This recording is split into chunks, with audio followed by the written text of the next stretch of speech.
Welcome to a new podcast with the two mics. Is that it? What do you mean, is that it? Is that your intro to our podcast? Yeah, what's wrong with that? It lacks passion, it lacks power, it lacks energy. It should be, hello folks, welcome to a new podcast from the two mics. Dear me. Had you not met old MG, where do you think you would be today without him? Oh, I'd be a millionaire. And, you already are a millionaire. Yeah, that's true. This is Talk Sport. We are the two mics. We're in for Hawksbee and Jacobs all this week and most of next week as well. It's time to say very, very good afternoon to Mike, a Porky, a Parry. Very good afternoon to you. Yes, well, very good afternoon to you, Mike, and I'm getting completely flustered already. Why? What are you doing, putting out these ridiculous pictures of parts of my clothing attire? Well, I don't know what this is, frankly. Something fell out of your bag as you were on your way into the studio. It didn't fall out of my bag at all. You've stolen it. You know what it looks like? It looks like one of those things you used to buy as a kid out of a lucky bag. You know those fish that used to curl up inside the middle of your palm? No. If your palm was too hot. Except it's kind of shoe-shaped, and it's got a, what can only be described as a sporting logo on it, which I don't want to give away, obviously, because there are lots of different sporting logos. It's a gel-filled foot compression device. Gel-filled foot compression device? Yeah. Is that what it says on the packet? No. What's it for? Well, what happens is I renew my wardrobe on a monthly, sort of 2 monthly, 3 monthly basis. Oh, right, yeah. So is it that time of the month? Well, no, it's. I've got a new pair of shoes on. Okay. So I haven't seen them. Let's have a look. All right. Let's have a look. I'll show you. Are they? Oh, they're trainers. Yes. Oh, they've got laces. Yes. Oh, well done. Where'd you get those? Sports Direct. No. No. Where? Well, nobody's interested. I'm only listeners interested in that. Anyway, the point is. Yeah. In order to keep my posture upright and straight. Yes. So, I mean, you know that old people start to regress into sort of the shape of a monkey, don't you? What? If they don't look after their posture. Well, that's got a lot to do with calcium. And yes, that's right. Yeah, exactly. Not looking after yourself properly. Absolutely. That's exactly what I'm saying. Stoop. So, in order for me to avoid that sort of, humiliation of getting smaller as I get older, which happens to a lot of people. You don't want to get too much smaller, do you? Really? Why are you looking at me like that?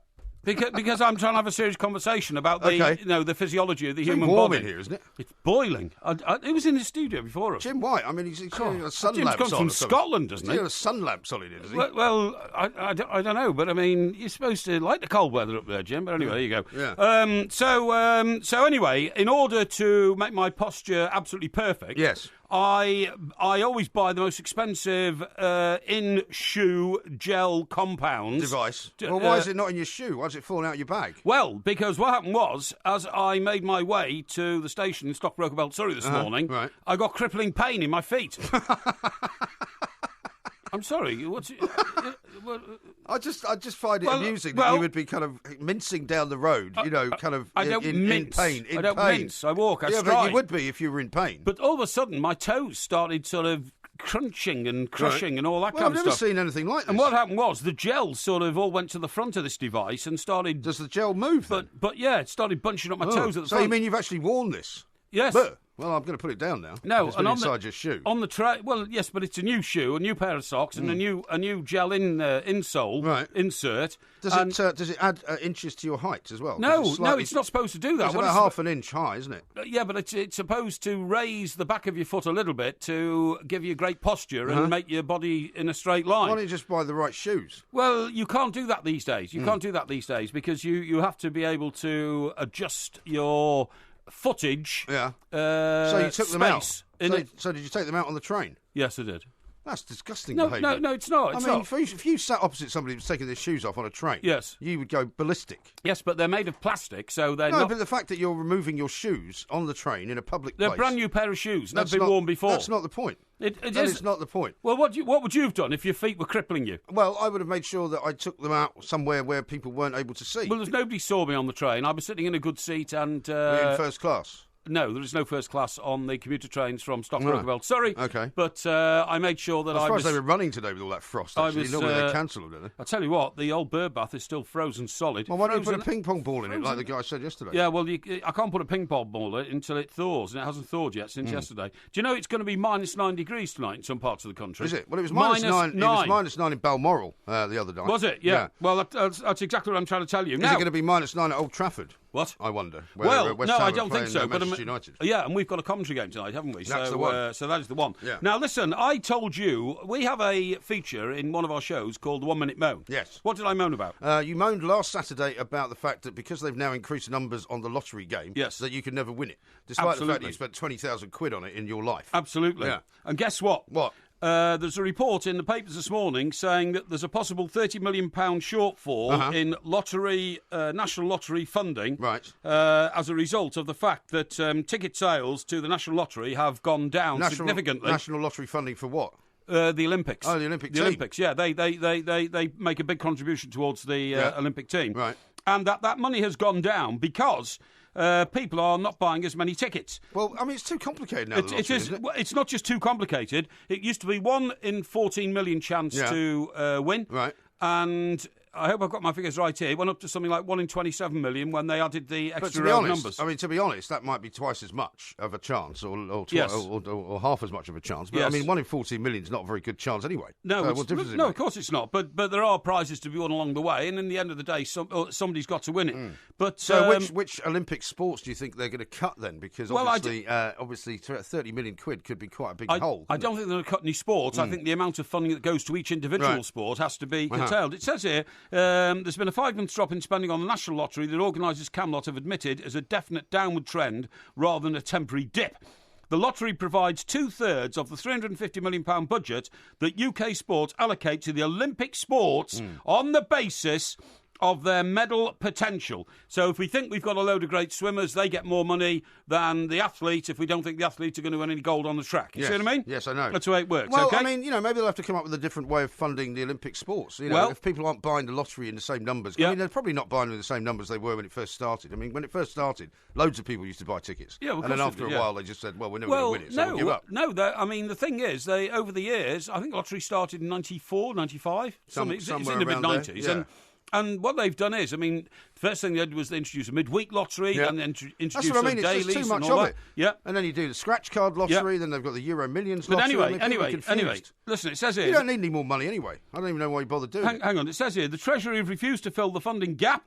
Public money covers the other third of the team's GB's funding. So UK Sport Chairman Rod Carr... Yes. Spelt like the same name of the people who produce Carr's water biscuits. What, C-A-R-R? That's it. Yeah. Not Carr as in, Well, most people who are called Carr as a surname have got 2 R's. Your Chelsea tractor. It's not a Chelsea tractor. So, UK Sport Chairman Rod Carr has written to PM Theresa May, mentioning the unprecedented triumphs in Rio. In a final plea for extra money before the board meeting in December, that will decide each Olympic sports funding. So, but I mean, the Treasury hasn't got any money, so they can't provide an extra 30 million. They can't afford it. Quite frankly, I tend to agree with you there. There's a lot of priorities in this country for money that we need, and that seems to me to be a huge amount of money that the Olympic movement's getting anyway. And I'm also, delighted. people have people not actually examined the success or otherwise of various different Olympic teams with Team GB? Yes. And it doesn't always depend on the money. Doesn't always. The cycling team have done particularly brilliantly well. Yes. But they've done that partially because of the way that they've managed to discover new science. No, it's true. That they've worked on it, and it's not just about the money. That's if true. you throw money at the badminton team, for example, doesn't mean they're going to get a gold medal. No, they're hopeless, the badminton team. No, well, actually, the badminton team in Team GB are quite Imagine good. throwing money at those guys in their canoes.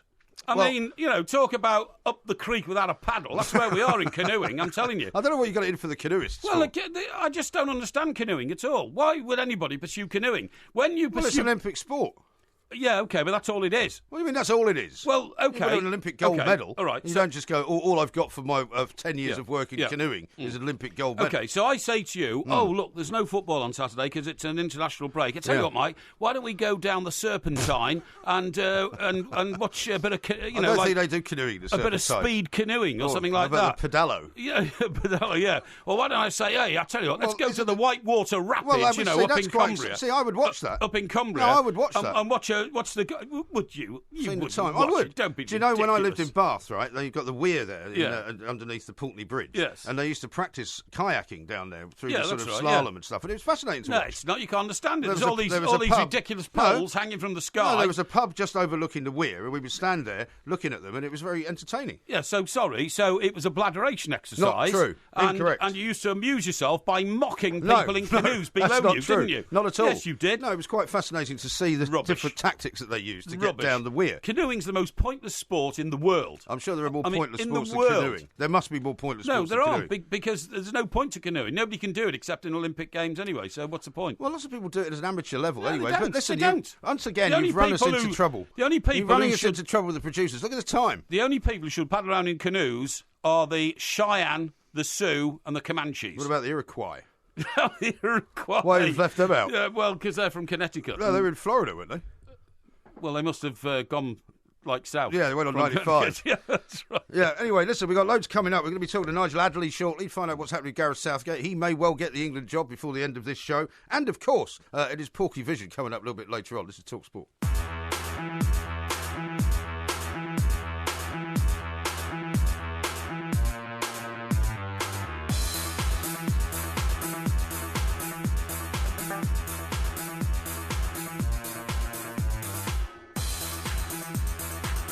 This is TalkSport. We are the two mics. Lollip has tweeted out the two mics. He says, there is no canoeing in the Olympics, it's kayaking. Let's please get this right once and for all. You see, you've already upset the people in boats. Hang on, you know exactly what I'm talking about, yes, don't I know. You? A canoe looks like a kayak, okay? Well, it doesn't actually. And a kayak looks like a canoe. No, a canoe is not pointy at the end, right? Yeah. A canoe is kind of upturned, like the ones you see in the old Wild West movies. Sorry, mate, you're now talking about the Last of the Mohicans. I'm talking about things that appear on the River Dee and the River Thames, which people... Well, you don't see people in things like that, do you? You see people in kayaks. Kayaks are very much different shapes to canoes. Well, but I think everybody knows you mean kayaking. Hang on. The only time I ever went canoeing was when I was a participant at the YMCA in Chester, actually. The YMCA? They had a canoe club. Really? Yeah, they had a canoe club, yeah. And, did they have a bar? No. Well, why were you going there? I was only 14. Oh, so? I was only 14. You started drinking by then, I'm sure, even though that would be inadvisable for anybody else, obviously. Well, I can't accede to that sort of behaviour with adolescent people listening to this show. It's a family show. Yeah. Do you mind if we talk to Nigel Adderley? That's a good idea. Let's talk to Nigel. You know, Nigel is a great expert on Chester as well. Well, I think he went to my school, didn't he? I think he did, I am a mate of the King's School Chester. Well, let's talk to Nigel and find out. Nigel, very good afternoon to you. Afternoon, gentlemen. Yeah, hi, Nigel. Now, Porky claims that he doesn't remember you from his time in Chester. Of course I do. But you may say differently. Well, I took the exam for the King's School Chester, but that's as far as I got. Sorry, you weren't bright enough then to go to the King's School Chester. Is that right? Well, I think the exam was a lot easier in those days, Porky, when you took it. I don't think so. Well, I mean, after he managed to pass the exam, it obviously made it much more difficult. Didn't want people like him in it any longer. Thousands of people from all over Cheshire turned up to take the exam. I got one of the 30 places. It's simple as that. Yes. Anyway, let's talk about the one place that is left to be occupied at the top of the FA's tree, England manager's job. Is it Gareth Southgate getting it anytime soon? Yeah, I understand he'll be formally confirmed as the England manager on a full-time basis later on this afternoon. That the FA board met at St George's Park. The meeting started at 10 o'clock, and the meeting is still going on because in addition to really rubber stamping Gareth Southgate's appointment as he was the only candidate who was interviewed, they've also had the first opportunity to sit down as a board and discuss the allegations of child abuse, which have really swept across football over the past couple of weeks. And, of course, in many ways, what they're talking about there is far more important than giving Gareth Southgate the England job. Nevertheless, I totally agree with you there, Nigel. I'm not trying to get away from that rather unsavoury situation, which we have to address. Nevertheless, the appointment of the England manager is going to set a blueprint now for the next 18 months. And the point is that, as we all know, and it hardly needs saying, there was only one candidate, and there was only one option, and there was only one choice. And I think it's been a bit long-winded. They should have just got on with it. Well, I think as soon as he won the game against Scotland, Porky, he was always going to get the job, because I think that was the key game, really. If things hadn't gone well there, then there may have been a few doubts, of course. They then went on to put in a decent performance against Spain, despite the late collapse in that game. So I think that Southgate has really played his way into the job, having initially said he didn't want it following the European Championships. But there will be a knock-on as well, which the FA board have had to discuss today, because it's what happens with Steve Holland, who's been his coach. Of course, He currently works for Chelsea. When or if will he become a full-time appointment? Sammy Lee was an appointment made by Sam Allardyce. Will he stay as part of the team? And who replaces Gareth Southgate as the under-21 coach? Eddie Boothroyd has been doing that job at the moment, the under-20s coach, but they may choose to go in a different direction. So there still is plenty to sort out. And would there likely have been any conversation about what dominated the news, the sports headlines for an entire week, i.e. Wayne Rooney's night out, the guys who went to a strip club down in on the south coast, and which sort of started as a massive storm and ended with nothing really happening? Well, I'm sure that the way that players conduct themselves in and around the international camp will be something that was discussed with Gareth Southgate during his interview last week. We hope to get the opportunity to speak to the England manager over the next couple of days. And of course, that's a massive issue. Who will be the captain going forward? Of course, he confirmed that Wayne Rooney was his captain when he took the job. Then he very quickly dropped him for the game away in Slovenia before bringing him back. And then there was all the controversy over what may have happened in the England hotel over the weekend following the Scotland game. So this is a real opportunity now for Gareth Southgate, I think, to put his own imprint on the England job and be his own man. He will be the man in charge, and he can make the decisions. You see, I think the problem, Nige, here is this, that we know that a highly paid England manager can always get us through the qualifiers and get us to the competition. We know that because it's happened so many times before, and it's because the competition's been expanded and so many weak teams are in these groups. What we don't know is whether or not Gareth Southgate's any good when it gets to the competition, like we didn't know about the previous three England managers, if they're any good when we got to the competition. And that you can't tell because the qualifying process is now littered with so many weak countries. Yeah, and that is the issue, Porky. The first real test for Gareth Southgate will probably be the opening group game at the World Cup in Russia, of course, in June 2018. I mean, no one remembers really that Roy Hodgson went 10 out of 10 in the qualifiers because England performed so poorly at the European Championships. And that's a problem now for the England manager and whoever took the job. We know England will probably or will come through what is a very weak group. And even friendlies against the likes of Spain and Germany aren't really a preparation for what happens for the real thing. England have to learn to be a tournament team once again, and they've probably not been a good tournament team for 20 years or so. No, I totally agree with that. But would Gareth not have had to make some kind of presentation about how he plans to make that change? Because obviously it hasn't just been a problem for the last manager. It's been a problem for the one before. I mean, there may be structural things that the FA should be doing.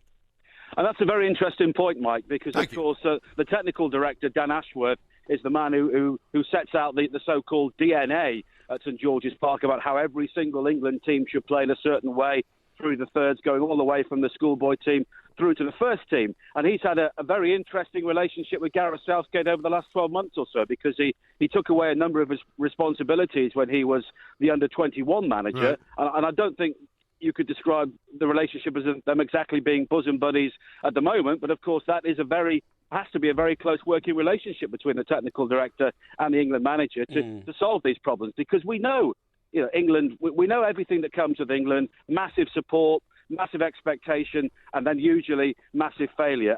And those two men have really got to try and sort things out. Whether it's something that's endemic, they've got to change, or whether it's something they can tweak over the course of this qualifying campaign. I think it's probably the former.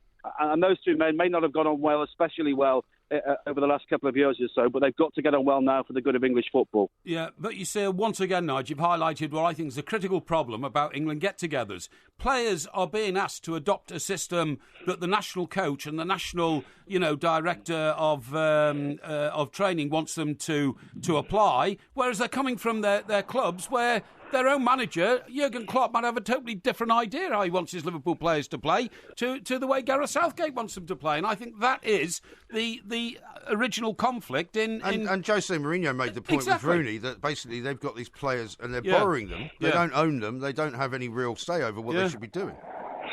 I think the hope is in the long term, and of course the FA are always trying to look long term, is that if you get players for the under 15, 16, 17s playing in a certain way, they may take those habits into the club game. But as you say, if Chelsea are playing three at the back, Jurgen Klopp's playing a high-pressing game, Jose Mourinho's doing something else, it is very difficult. And we will never solve the problem of young English players being given an opportunity to play in the Premier League, the way the Premier League is now. And that disconnect between the Premier League and the FA and the English national team is something which has been allowed to develop. I don't think things will change. And every England manager, Gareth Southgate, the previous incumbents, and whoever takes over eventually in the long term, has that dislocation they'll all have to sort out. Yeah. Sure. Nigel, listen, thank you very much indeed for joining us. Sorry about the insults at the start of that conversation. Mr. Parry, of course, a law unto himself when it comes to rudeness. Now, we've got lots more coming up. Of course, we're going to be talking about the canoeing slalom gold, which was won by Joe Clark for Team GB in Rio. And it's Porky Vision coming up later on as well. Certainly is. This is Talk Sport.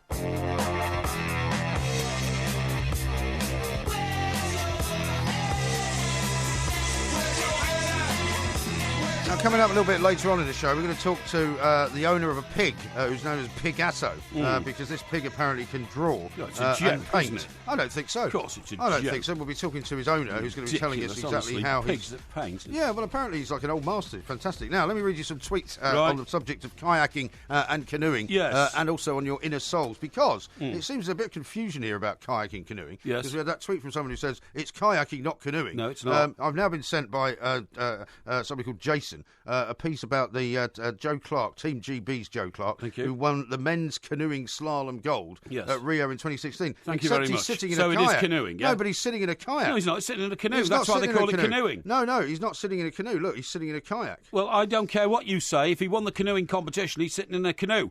So if you win, the World Formula 1 motor racing champion, you're not doing it on a motorbike. Well, you're not in a canoe either. You're doing it in a car. Yeah. You're doing it in a car, mate. It's a Formula 1 World Motor Racing Championship. You do it in a car. Yeah, and you predicted that wrongly over the weekend, didn't you? No, I didn't. You said Lewis Hamilton was going to win the championship. I thought Lewis Hamilton had the wherewithal to make it work, but at the end of the day, too many mechanical injuries earlier in the season robbed him of it. Yes, well, he just didn't get enough points. Gordon says this, -9 degrees is not a problem for Porky. He will wash down his sausage and chips with a half pint of antifreeze. Well, no, I wouldn't actually, because that would kill you. However, I'm very glad that somebody told me the best way to stop my bird bath freezing is to put a ping pong ball in it. Yeah, but you haven't done it yet, have you? I thought you said you were going to buy some ping pong balls. It hasn't unfrozen, so I can't.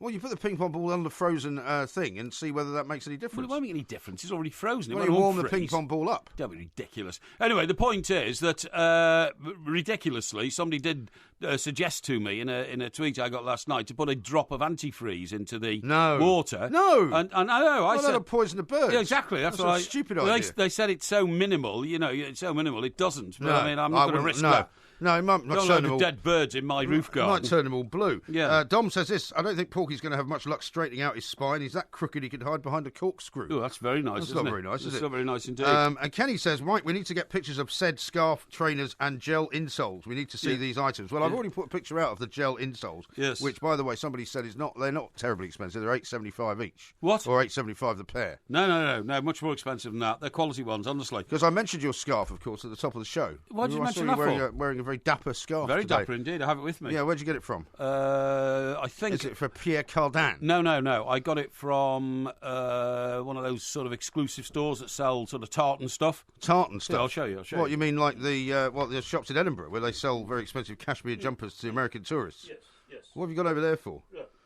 To get my scarf. Yeah, okay. So where's it from? Here it is. Well, what's the label? Where's the label? Label will be at this end. Oh, yes, that's it, yes. What does it say? Tie rack. But I didn't realise that. Tie rack? Yeah, unfortunately, yeah. So not that exclusive then? Well, it's another one of those purchases you made at Waterloo Station? Well, maybe. But, I mean, I thought, it looks pretty good quality to me, so I haven't got a problem with it. Here's another tip for you. Mr. Chili says, why doesn't Porky pour warm water into his bird bath to defrost it? Because it freezes again. Birds must be dying of thirst. No, you pour the hot water in. No, you don't. Right, allow it to make the ice melt, and then put a ping pong ball in. No, that will crack up the old bird bath thing. It will. Listen, don't you know anything about physics? If you suddenly why don't you give me a physics lesson? Yeah, that would be really entertaining. I will. The speed at which water... let me see. Melts. No, hang on. If you put a boiling kettle of water into a frozen bird bath, the water then... Well, it doesn't have to be boiling. It contracts, doesn't it? Water does not contract. It does contract. No, it doesn't. It expands when it freezes. That's what it does. Water does not contract. It does. No, that's water not the same expands thing. when it freezes. That is why you see bottles of milk with the milk an inch out of the top of the bottle. If you put it in the freezer. With that's right. With a gold top on it. You know what I mean? No, on your doorstep when it used to freeze in the winter. You used to have proper winters. Yeah. And the birds. It was frosty this morning when I came out. It was very still frosty. at 11 o'clock. I agree. agree. I was, as you know, I was around very early this morning. But you don't. I mean, the point is, you don't want to put boiling water in it. What you should do is just put warm water in it, like just slightly warmer than the ice, so that it will melt the ice, and then you put a ping pong ball in it, and Bob's your uncle. Well, I might think about that. That'll be a done deal. If you suddenly put boiling water in it, it would blow everything up. I mean, it would blow my bird bath apart. Don't use boiling water. I'm not going to. Porky's tone, says Dave, when hearing Nigel Adderley never got into the King's School, Chester, was brilliant.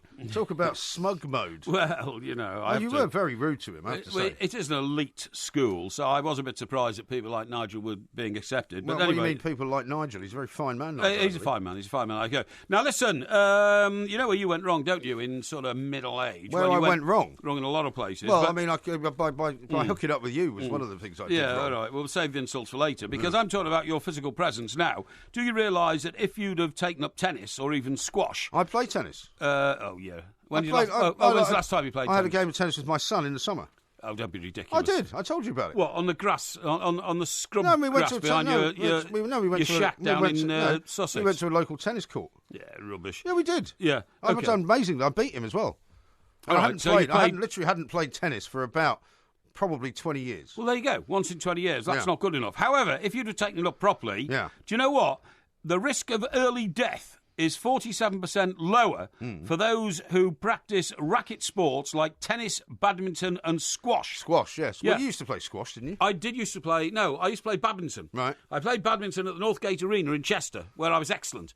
And what, you mean for the school or for after school? I played for some sort of league, on like a Thursday night. Did you? Yeah, you only Did you win anything? Probably. You win any trophies? Well, it was a team game, and I'm a team player. But the point was, it was great for meeting members of the opposite sex and going drinking afterwards. I see. Terrific. Yeah, that's because you've got a squash. Yeah, well, I mean, women who play... no, it's badminton, actually.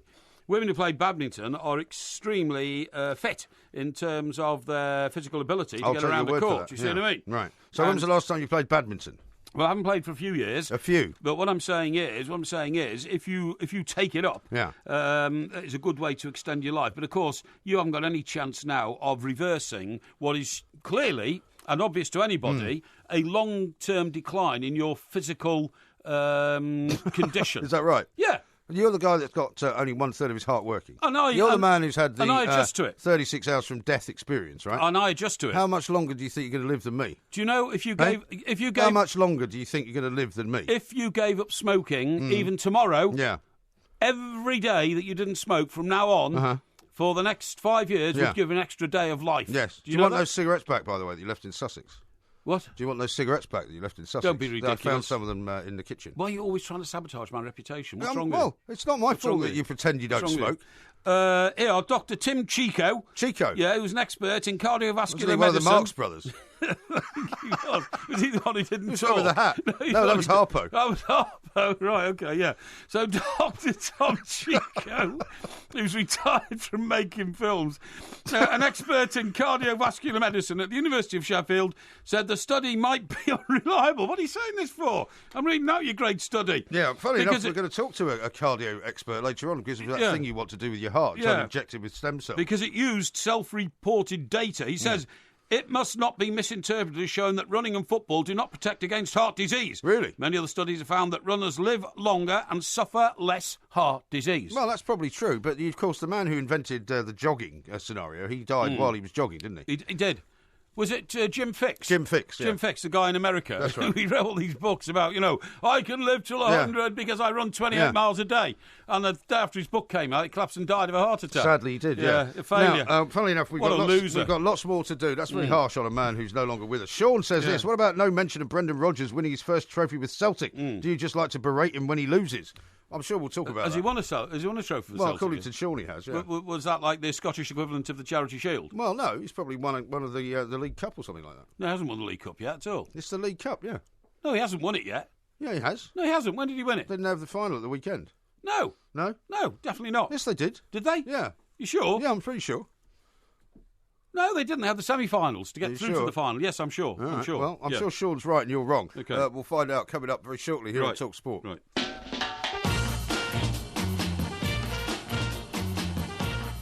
to Manchester United against West Ham in the Cup, and it's correct. I'm afraid you're getting a lot of clog on Twitter and via various emails coming into the station about you not knowing that Brendan Rodgers had won Celtic's 100th trophy at the weekend, beating Aberdeen 3-0. Indeed. I'm very sorry about that. The thing is, I was doing my patriotic duty for the last 2.5 weeks. I think that's a pretty good excuse, actually. I think that is a good excuse. And to be honest, a lot of things have been below your radar. Been on my radar, locked in secret rooms and all this kind of stuff, in secret discussions, and it's been very, very difficult. But I'm delighted to be able to applaud the success of Celtic, and Mr. Rodgers, I'm sure, would have said, "Me players were magnificent." Alan says that. Rodgers has won the League Cup, Porky. I'm telling you. Yeah. And Porky says, I'm not even a football fan, says a texter. And I saw on the news that Celtic beat Aberdeen in that final. Need to apologise to MG. I'm going to apologise to MG. You don't need to apologise to me. I was completely out of touch with the world, honestly. My head was spinning. I was immersed in the legal process of this country, and there's very little space in your head for anything else. Can't talk about it, though, of course. No, I can't talk about it. Secret mission. Now, what we can talk about, though, is a superhighway. Not the cycle superhighway, but another superhighway which is being planned to save the world, right? Good. We're going to talk to Dr. Deepa Sanapati, who is from the University of Reading. She's an ecologist, and she's going to tell us all about the problem with the bee population. Great. Dr. Sanapati, a very good afternoon to you. Very good afternoon to you, Mike and Mike. Yes. Thank you so much for joining us. Now, I must admit, when I first heard that there was going to be another super highway, I was terribly worried that it was going to affect the traffic in London, and we'd all be going even slower than we do now. But this has nothing to do with cycling.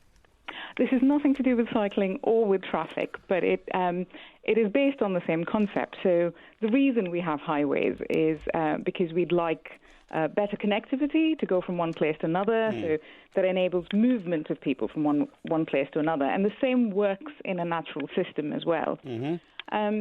So I suppose the general public are very aware that we have problems with insect pollinators. Bees are declining, and we need to do a lot in terms of protecting our habitat, but also enhancing our habitats to help them move from one place to another. So this is where the bee highway concept comes in. Now, Doctor, I have been aware of this for a long, long time, the bee situation. I mean, I don't want to be melodramatic, but if bees stop pollinating flowers and other plants, we're going to have a world food shortage, aren't we? It's as simple as that. It is as simple as that, and it is also as important as that, because to put it in very simple terms, 3/4 of the crops that we produce rely on some form of animal pollination, and bees play an important part in that. And just to put a sort of figure on this, on an annual basis, this is worth about $500 billion. Unbelievable. I know. Not to mention there's about 1.4 billion jobs at risk. How do those figures get calculated, though? Because we always hear these big numbers, and I always wonder how that figure actually comes about.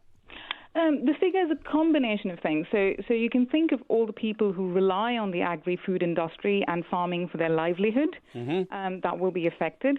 But also in everyday terms, if you think about how much coffee we consume and how much chocolate we eat and how much sort of healthy food like almonds and nuts that we consume, the majority of the fruit and vegetables that we consume on an everyday basis comes from insect-pollinated crops. So if there was no insect pollination, there would be a huge loss in the crop production. And that's how this figure has been calculated, based on research from across the globe. Yeah. Now, this is excellent. Now, Doctor, I think what we need to do now is encourage people to start planting more flowers, more sort of plants and all this kind of stuff along the sides of railway lines and all that. I myself... Doctor, I live in a penthouse, right? So in a way, excuse me. No, you do not live in a penthouse. So in a way, I could be said to be part of the problem. However, you'll be delighted to know I've built a roof garden, and I stock my roof garden with plants all year round. My gardening lady's just been now and put in the winter crocuses and that sort of thing. Yeah. Now this surely is something everybody must be encouraged to do, mustn't they? To create our bee superhighway. I couldn't have said it better myself. Thank you. That'd be taken in, though, Doctor. Regardless of where they live, whether it's in an urban environment or a countryside, in an apartment or in a house with an independent garden, can do their bit. And, if you live in apartments, you can still have your window boxes. Of course. And if you have a garden, you can put in pollinator-friendly flowers that they can feed on, but also provide them with nesting resources that then helps them hibernate over winter. Yes. And it's been made quite easy now. So if you go to your general sort of garden centre and pick up a seed packet, if it's a particular variety of plant that's good for bees and insect pollinators, it's got a bee logo on it. Right. So people can a bee logo, what, like a little bee? With a little bee symbol on it. That's what a bee logo would be, Mike. Well, a little bee. Well, I don't know. It might be a bee, letter B. What do you think it would be? Well, I don't know. That's why I'm asking. Could it be a picture of a giraffe? Well, no, but we're on the radio. People are listening. They might want to know what exactly to look for. Yes. There's nothing wrong with that, is there? Sorry, Doctor. Yes, please excuse the ignorance of my colleague here. No, that's absolutely fine. And it's good for the people to go and look for these little sort of bumblebee pictures on the seed packets. And plant them in their garden. Right. That's now, right. we spoke to a botanist, I think it was, some weeks ago on this show, who was telling us that there was a problem with pollination because actually many of the flowers and plants that are bought now in places like garden centres have been treated with insecticide. Pesticides and all this kind of stuff. And because the bees are kind of adapting to pollinate that sort of stuff, it's somehow affecting their reproduction. Well, the amount of chemical input we use is having a huge detrimental impact on pollinators. Right. So we use pesticides because we don't want our crops to be decimated by pests. But these can cause lethal and sublethal effects. But also people like pristine lawns and they like to spray herbicides, and that gets rid of all the wildflowers that these bees and insects feed on. So if we can lessen the chemical input that we use in our everyday sort of land management practices, that would go a long way in helping the bees. I totally agree. Doctor, I want to thank you ever so much for giving us your time today. People do not realise what's going on out there, and I'm delighted that as an expert you've come on and made the position absolutely clear. Thank you very much for having me on your show. No, not at all. I hope people now go around planting flowers in parks, in playing fields, in their back garden. No, you can't. Of course they can. Dr. Deepa Senapati there from the University of Reading. You can't just go around willy-nilly planting plants in we'll all starve to public parks. You'll get arrested. No, well, just say to the guy who's arresting you, do you want to starve to death? And if you don't, then I'm planting these pansies. That'll get so you push off. That'll get you an extra charge I think so. for resisting arrest. This is Talk Sport.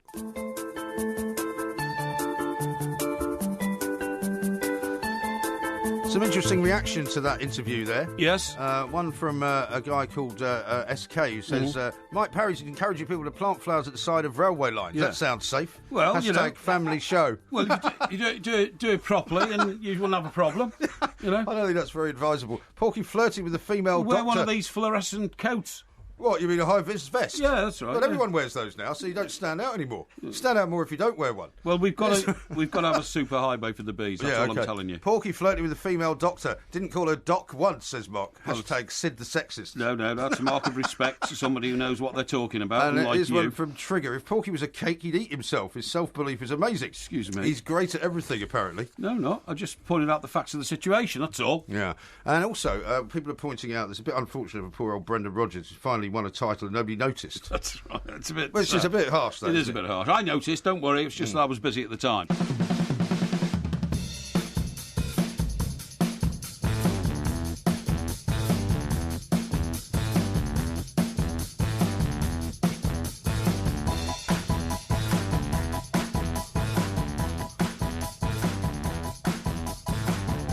This is Talk Sport. We are the two mites in for Hawksbee and Jacobs this week and next week as well, of course. Coming up in this hour, we'll be looking ahead to the EFL Cup quarter-finals. Man United against West Ham live on Talk Sport. Arsenal, Southampton as well. They will, of course, join not Newcastle, who didn't get through on penalties last night. People have been moaning about their first big loss. Old Rafa, some people call him the fat Spanish waiter, which I will not endorse. No, that would be unfair. I will not endorse that. That is an insult. You've still never forgotten that Everton jibe that he made, have you? I mean, you can't get over it. I mean, how many years ago was that? It was about... it was over 10 years ago. Yeah. When he called Everton a smaller club. Yes. And I didn't like it, but I do not hold it against him. Well, I'm glad that you don't bring it up every time you mention his name. But did you see the game last night? Because what happened last night was the goals came within about 50 seconds of each other. Yeah. So it was 0-0 locked till 97th minute, and then by the 98th minute it was 1-1. And then Classic sadly, case of falling asleep, wasn't it? Yeah, it was. Yeah, and then sadly Newcastle fell to the English disease. Couldn't take the penalties properly. Which you would be surprised at a Rafa Benitez team not taking penalties properly after what happened in the Champions League Cup final. You certainly would. Final, do you know what I mean? Yeah, listen, I'll tell you what caught my eye, because it appeals to you and I. How many times have we gone and got blooderated at the 26th Street Seaport in Manhattan? The 26th Street Seaport? Yeah, wasn't it 26th Street Street South Street Seaport? South Street Seaport. Which is nowhere near 26th Street. No, it was. 26th Street's where I used to live. That's right. It's in Midtown. And where was South Street? South Street is down on the bottom part of the island. That's right. Down near the World Trade Centre. But that's where we used to go, South Street Seaport. Well, we did go down because we used to see our mates there from the New York Post. Well, the New York Post used to be down there. That's right, yeah, It's exactly. moved uptown now. That's right. But do you know what's happening there? No, what's happening there? It's where the old Fulton Street Fish Market was. Yes, exactly. That's right, yeah. It's the biggest ever clash between the Russian Grand Master of chess and the challenger, who happens to be a guy called Magnus Carlsen. Who's Norwegian. Oh, is he? Right. Yeah. And, okay. I didn't know you were an aficionado of chess. Well, I'm not, but it just caught my attention because I saw it was taking place at the South Street Seaport. And what is interesting is that, of course, Russia see all forms of competition in sport as a matter of national pride. Yes. And this guy... Was there not a story some time ago that they'd sort of somehow cheated in one of the chess championships? Well, I don't know about allegations about that. Gary Kasparov was involved in. Because Gary Kasparov that's a long time ago. Was a long time ago. But was he not formerly Russian and went to America and became an American citizen? Could well have been. But what I was going to say is, old Sergei Karjakin, who is the Russian champion. Yes. Yeah, Sergei. That's right. He was meant to wipe this guy, this Norwegian guy, off the board. Yeah. Because he was a pretender. What's the word I'm looking for? He was an imposter, so to speak, to the chess world. Right. But it's 10-10. Right. And the vital... What's it go up to? The first to 11. Oh, is it? Oh, right. So we're right there at the final sort of pointy end of the season. Yeah, exactly. So what, are they playing it now as we speak? Playing it now as we speak, yeah. Right. Well, should we not get somebody on to talk about it? Well, I think maybe we might have to. How long does the game, the 21st game, I should say, go on for? Well, it can go on for hours, really, can't it? Funny enough, I was listening to a conversation about this chess match because apparently one of the things that that people do while they're watching this game is they're actually trying to work out what the next move is going to be. Yes. And they know when they put it into a computer that they could actually provide, with, if they wanted to, with an earpiece to one of the players, any number of different possibilities that they could make. Yes. But which, of course, is not allowed. No, of course so it's there's not. always a worry that could happen. What, you mean sort of Goldfinger style, being told what the cards are and all that kind of stuff? Yeah, so there'd be a guy sitting at a PC somewhere, in the background. Who's using a computer to work out what's next. To work out what the opposition player's about to do. Really? And then feed it to the other player as to what move he should make. Well, that's amazing. And I tell you why I brought this up, because it obviously is very interesting. It's happening in Manhattan, a very glamorous part of the world and all that kind of stuff. Did you play chess at school? No, I didn't actually. You never played chess? I played it about 3 or 4 times, and then it was such a slow game. It wasn't for me. Right. I believe in pace in life, not sitting there cerebrally trying to outthink your opponent with a bunch of black and white figures on the board. No, I just didn't. I never spent any time on it because I didn't want to do it. Right. Now, the reason I brought this up is that, despite the fact I never played chess, I'm a bit of an expert on the history of chess. Are you? And all that kind of stuff. Well, maybe we should have a quiz on chess this week. Well, no, I think it's too dull. I don't want a quiz on a dull subject. Okay. But anyway, it came to my attention that the well-known Soviet chess grandmaster Mark Taimanov has died, unfortunately. Has he? Yeah. He's not a name I'm familiar with, I have to say. Well, I tell you what. This is so interesting because you just mentioned Boris Paskovsky, didn't you? Gary Kasparov. Oh, Gary Kasparov. That's right. Yeah. Now, Gary Kasparov, right?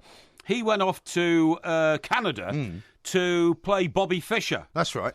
And what happened was... maybe Bobby Fischer was the one that had become an American citizen. Oh, Bobby Fischer was American. Yeah. Bobby Fischer was American. Now, this guy, Taimanov, right, unfortunately, he played Bobby Fischer first. And it was during the Cold War, and Mr. Khrushchev was, very, very keen on making sure that you wiped the floor with Bobby Fischer. Right. And well, that's the period when you think there might have been some skullduggery, but you can never be sure because they didn't have the kind of technology. You can never be sure. Anyway, what happened was Taimanov goes over to Canada, with a huge sort of guard from the KGB to make sure it didn't, what's the word? Elope. No, what's the word I'm talking about? Defect, that's right, yeah. And eloping is what you do when you get married secretly. That's absolutely true. Yeah. And what happened was... Which you've never done. And what happened? No, I haven't. I never got married secretly or otherwise. No. Okay. No, I'm just checking. And what happened was Bobby Fischer beat Taimanov 6-0. Right. So what happened then was Old Timeoff was taken back to the Soviet Union in disgrace. Yes. You know, he was arrested. They wouldn't have been. I'm surprised he didn't defect. I mean, exactly, couldn't have too there. He was arrested for being like a snivelling, cowardly anti-hero of the Soviet Union. Well, unpatriotic, you would think. Unpatriotic. Yeah. They took his pension off him. They took his flat off him in Moscow because previously he'd been like, as a grand chess master, he'd been a hero. Yes. And he was suddenly made to sort of clean bogs, you know, in the Kremlin and all this kind of stuff. You know what I mean? Shocking. Because in those days they didn't take failure lightly. But it was only then when Bobby Fischer wiped the floor with some other sort of, grand master of chess that they realised he was actually quite good. They realised he was quite good. Yeah. And therefore it wasn't old Timonov's fault. But the amazing thing about this man Timonov, this is why I'm fascinated by him, is that his brain was able to handle black and white in a manner that nobody has ever been able to do so before. Black and white? Black and white. What do you mean?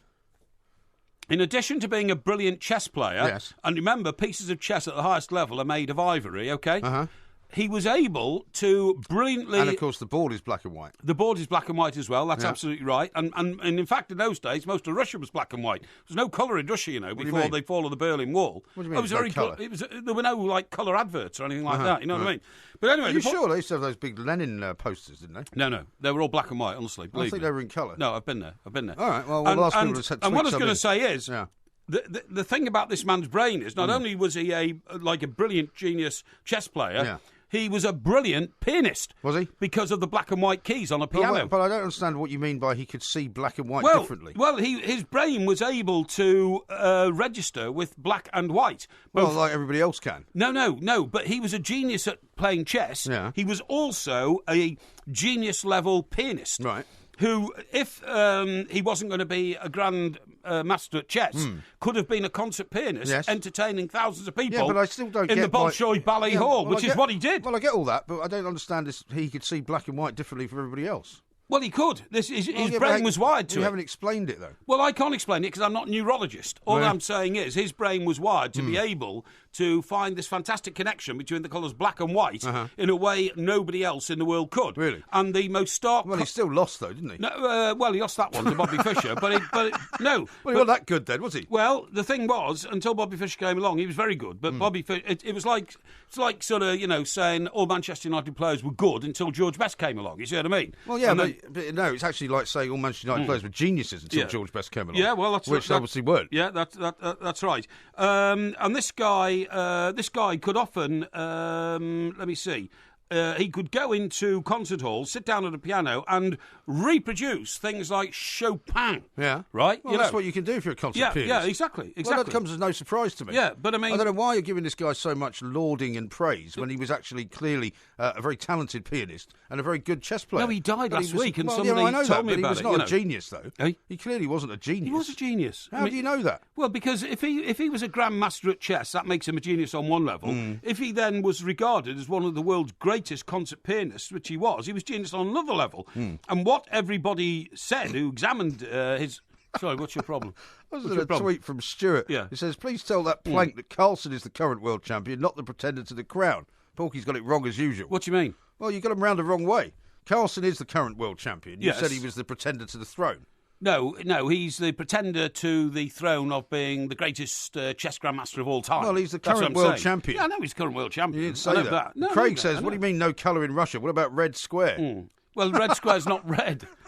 Well, actually, funny enough... Well, surely some of the onion tops of the buildings are coloured, aren't they? Well, St Basil's Cathedral is a very colourful building indeed. Right. So what colour is it?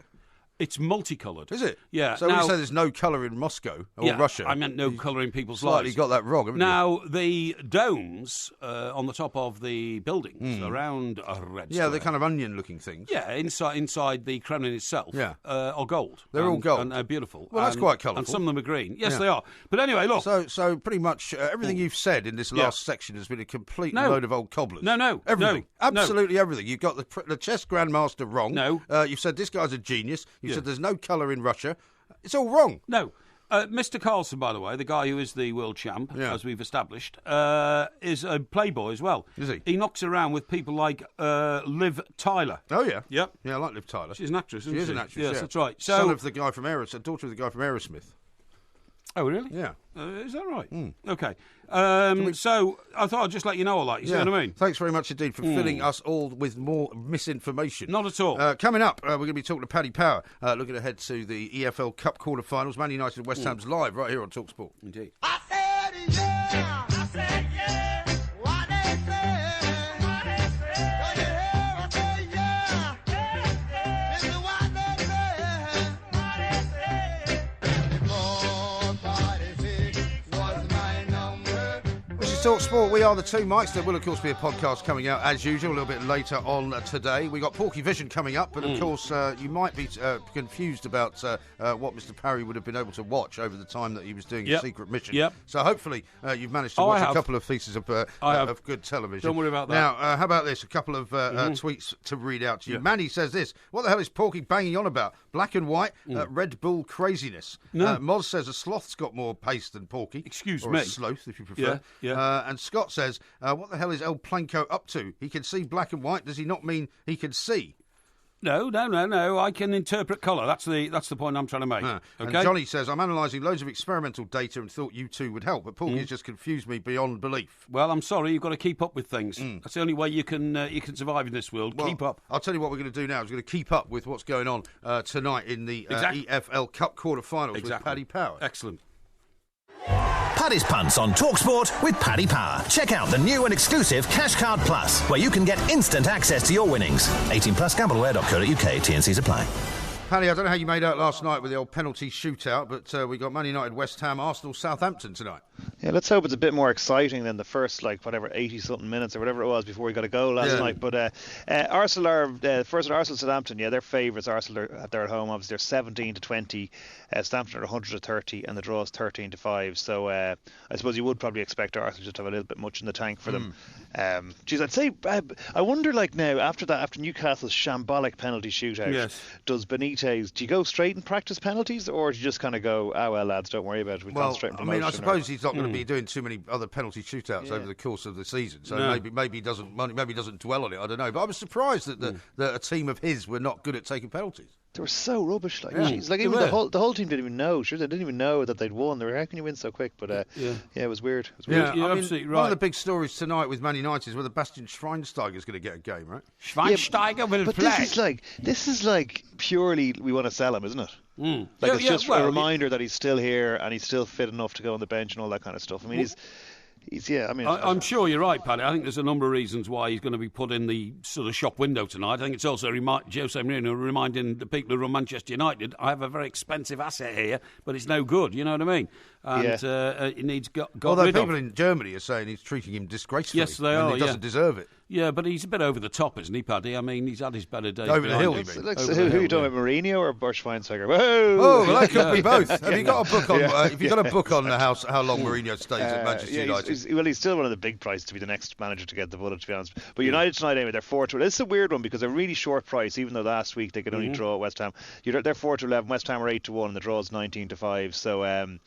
Just the way things have gone so pear-shaped for United, and are going pear-shaped, and Mourinho's in trouble, and he's, I don't know, all the stories about how much he's raking up in fines. He could have bought half of Barcelona or whatever, but he's, wouldn't be back in United at 4-11. I think the draw at 19-5 might be about Okay, that's great. Now, once the Liverpool team had been announced last night, Paddy, did anybody come on and want to put a bet on Ben Woodburn becoming Liverpool's youngest ever scorer at 17 years and 45 days? We had a few people backed him for first goal scorer, not that many though, to be honest with you, because I don't think many people were kind of that aware of it or conscious of it. Well, Liverpool fans would have been, wouldn't they? You know, they're going to keep an eye on this young fella, I suppose. Yeah, so it's a funny. How would you think, Mike alone, when you're watching, could just say you're the ultimate pro like he was, and or probably still is, and he's watching it there. Do you clap? It's like when Michael Johnson saw he's got to be not happy. Do you kind of clap and be a bit? Oh God, that's another thing gone. You know. I thought his tweet was sort of slightly in both directions, wasn't it? Because it was like another record of mine goes. Yeah, another record of mine goes. Congratulations to the boy. But I mean, all footballers realise progress happens. I mean, for instance, Paddy, perhaps on a much bigger level, how do you think Bobby Charlton felt when when Wayne Rooney soared past him in the England goal tally, and probably very shortly will soar past him in the Manchester United goal tally? I know, and the fans give him a load of stick, give him Rooney all the stick, and I presume Charlton never got that sort of abuse from fans in his day. Like, sure, I presume he was a hero the whole way, but no, I suppose it's a funny one. But actually, I didn't mind Michael Owen's quote. I thought it showed a bit of sense of humour. It was I did as well. I did as well. Yeah, but you wouldn't be happy if you had a record and somebody takes it off. Oh, well, I would be. I'm magnanimous about it. You've never had a record. What have you ever had a record for? Sorry? What have you ever had a record in? Who, me? Yeah, you. Well, I can't go into it now because it's there's too much detail to go into. But what I'm saying is, buddy, the magnanimity of athletes. Magnanimity of athletes is that as life goes on, they're going to get faster, sharper, better. And one of these days, a man will run the 100 metres in 1 second. It's bound to happen. Well, not one of these days. Boring enough, like, but it's bound to happen. Yeah, exactly. Well, the other thing Porky came out with this morning was that Woodburn probably won't get another game for Liverpool this season. I'm not sure that's right. Yeah, that is a strange one because, well, it depends. If they've got a few injuries, they've got 5 or 6 injuries, don't they? So maybe Klopp will be stick him on the bench and throw him on a few matches towards, like, especially if they get a couple of easy touch games, which I don't know if they're going to get, to be honest, because they're going to be fighting for the title, aren't they? So every game's going to matter. Like, so yeah, he mightn't get too much of a look in. Yeah, but I wonder, could he stick with them for the rest of the cup, say? He could do. But then when you get to this far into the competition, don't you abandon the old, give the kids a chance, because you see you're within sight of getting a trophy. I mean, like, for instance, hardly anybody south of the border realised that Brendan lots of people Rodgers, did. Just you didn't. Brendan Rodgers has got his first trophy chalked up for Celtic. So, my players were Is that Rodgers' actually first trophy? For Celtic it is, obviously. Oh, but he's won trophies before, has he? I don't think he has won a trophy. No, I think it is his first ever trophy. He didn't win anything at Swansea, didn't win anything at Liverpool. No, that's right. First ever trophy, yeah. So there you go. You see, you learn something new every day. Absolutely. Well, it's all coming up tonight. Paddy, thank you very much indeed. Pleasure, Paddy Power there. Thanks, Paddy. With the latest odds ahead of tonight's EFL Cup quarter-finals. Live on TalkSport right here, of course. Manchester United against West Ham, and then it's Arsenal against Southampton. Would you care to make a prediction, since we didn't do that yesterday? Right, tell me both again. Manchester United, West Ham, followed by Arsenal and Southampton. Yeah, OK. I'm going to say that Manchester United are going to struggle against West Ham. Do you think West Ham I think it'll go to extra time. But do you not think West Ham might be more concerned about the Premier League in a way than Manchester United? Well, a good way to deflect your poor Premier League form is to have a cup run. And that can take an awful lot of pressure off a manager. True. But, I mean, if you're West Ham and you're concerned about being at the wrong end of the league, though, surely you would concentrate more on the league, wouldn't you? I think they'll go to extra time, that game, because I think West Ham sniffed blood, in the 1-1 draw last week. So I think that will... And the other one is Arsenal-Southampton. Yes. No problem for Arsenal whatsoever. Really? No problem whatsoever. What, you think Southampton might put out a weaker team? I'm not sure they'll put out a weaker team. Not if they put out the strongest team. Not going to be good enough to beat Arsenal. That's a problem. There's a great picture here that Rob has put out. Porky's rooftop gardening lady will be having the last laugh next summer. Oh, yes. A picture of you covered in bees. Oh, blimey, that's... do you know, I couldn't do that. You see people doing that, don't you? What do they do that for, or how do they do it? They have bees sitting all over their face and everything. You know what, if bees actually start to go towards you, I mean, if a swarm, for example, comes about, and the queen... We've had cases of it, haven't we, in high streets, where the queen will suddenly go and land inside a shop. That's right. And all the bees will just follow it. Yes. And create a whole kind of a hive situation. Yeah, it could be a very... I'm not sure you'd want to encourage that sort of thing. No, you wouldn't. It's a very desperate situation. I don't know why people keep bees. I think it's... very strange profession to be a beekeeper. No, I think it's a lovely thing to do. Well, you're supposed to be the man that wants to protect them. Yeah, but what you should actually do is get a hive on your roof garden. Well, I'd like to be able to protect them. I was going to buy my sister a beehive for Christmas two Christmases ago. And she found out and she didn't want it. Right. So I had to turn the lorry around and take it away.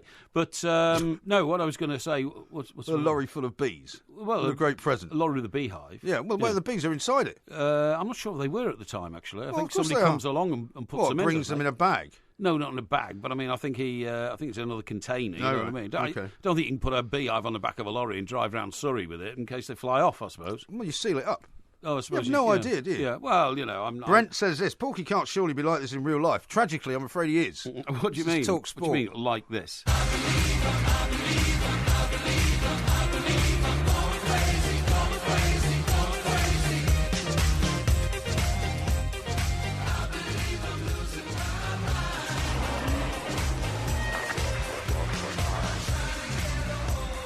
This is Talk Sport. We are the two mics. Porky Vision coming up in the next hour, of course. That is the best TV review you'll ever hear. That's Porky's view of what it is that he's been watching this week, whether you should watch it as well. Sometimes he gets some things wrong, but feel free to point that out if indeed that is the case. Because you have been under the cosh lately, haven't you? I have been under the cosh. Jury duty that you were doing. Sorry, National Service. Secret mission, National Service, as you put it.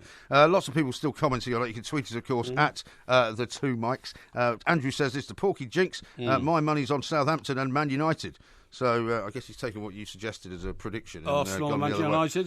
No, he's gone Southampton, Man United. Southampton, Manchester United. Oh, okay, yeah. Which may well be the case. Yeah. Now, yesterday you brought a subject up which was of great interest to you and perhaps some other people about the possibility of restoring the 2/3 of your heart that doesn't work. Exactly. With an injection of stem cells. Yes. Now, we've got an expert to come on and talk to us about this, and it's Jennifer Rosenberg, who's the chairman of the Heart Cells Foundation, and maybe she can tell you whether you're a suitable candidate or not for it. Yeah. Jennifer, very good afternoon to you. Good afternoon. Thank you for giving me the opportunity to speak to you. Not at all. I should explain. I mean, it's probably easier if Mike explains his predicament to you. He suffers from, what is it, cardiomyopathy? Yeah, Jennifer, I've got dilated cardiomyopathy. I've had it for over 10 years now, about 12 years. And obviously, the only way that you can make it better is to have a heart transplant because you can't fix half a heart, obviously.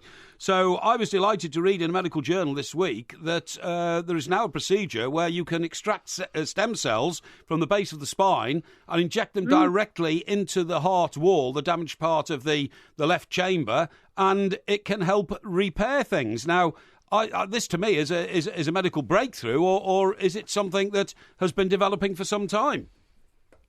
Well, when you say, first of all, I'm sorry to hear you've got this condition, and I'm sure you must find it very debilitating and restrictive with some of the things you're unable to do. Yes. But well, funnily enough, actually, sorry to interrupt you, Jennifer, funnily enough, one of the things that has happened to Mike over the course of, 10, 15, 12 years is that he's actually got better. His doctors, who are at a hospital in North London, have said, well, I didn't want to give the name away, said that actually he's a bit of a medical miracle because as much as he did have the very debilitating form of it, he now seems to be sort of a bit better. Well, I changed my lifestyle, Jennifer. What I did is I had to largely give up alcohol altogether. What? Lost about 4.5 stone. Started exercising. Yes, exactly. Started exercising regularly, and it enables me to lead quite a normal life. But please continue where you were so rudely interrupted. Right, okay. Well, first of all, we started this research program, and I have to tell you, this whole procedure is still research. Right. But we started it 12 years ago because my husband, he didn't have your condition, but he had very severe heart failure. Right. Was given sort of limited weeks to live. Yeah. And we heard about this research program in Germany, and we went. And his heart was regenerated, partially regenerated. And he was so incensed that there was no money in the UK for this treatment that we together started this charity called the Heart Cells Foundation to raise money for this research program. So we raised the initial money that was needed, which was £6.5 million to do the initial trials.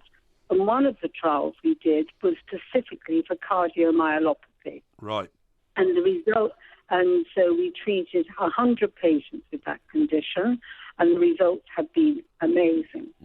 Now, we still don't have any government funding, which is, is terrible, but we don't. But we, the trustees of the Heart Cell Foundation, have taken on the commitment of funding this new compassionate treatment centre at Bath Hospital, treating patients that get referred to us obviously by their cardiologists who have heart conditions, whereby injecting the stem cells back into their heart, we can start to regenerate their damaged heart, or part of that damaged heart. So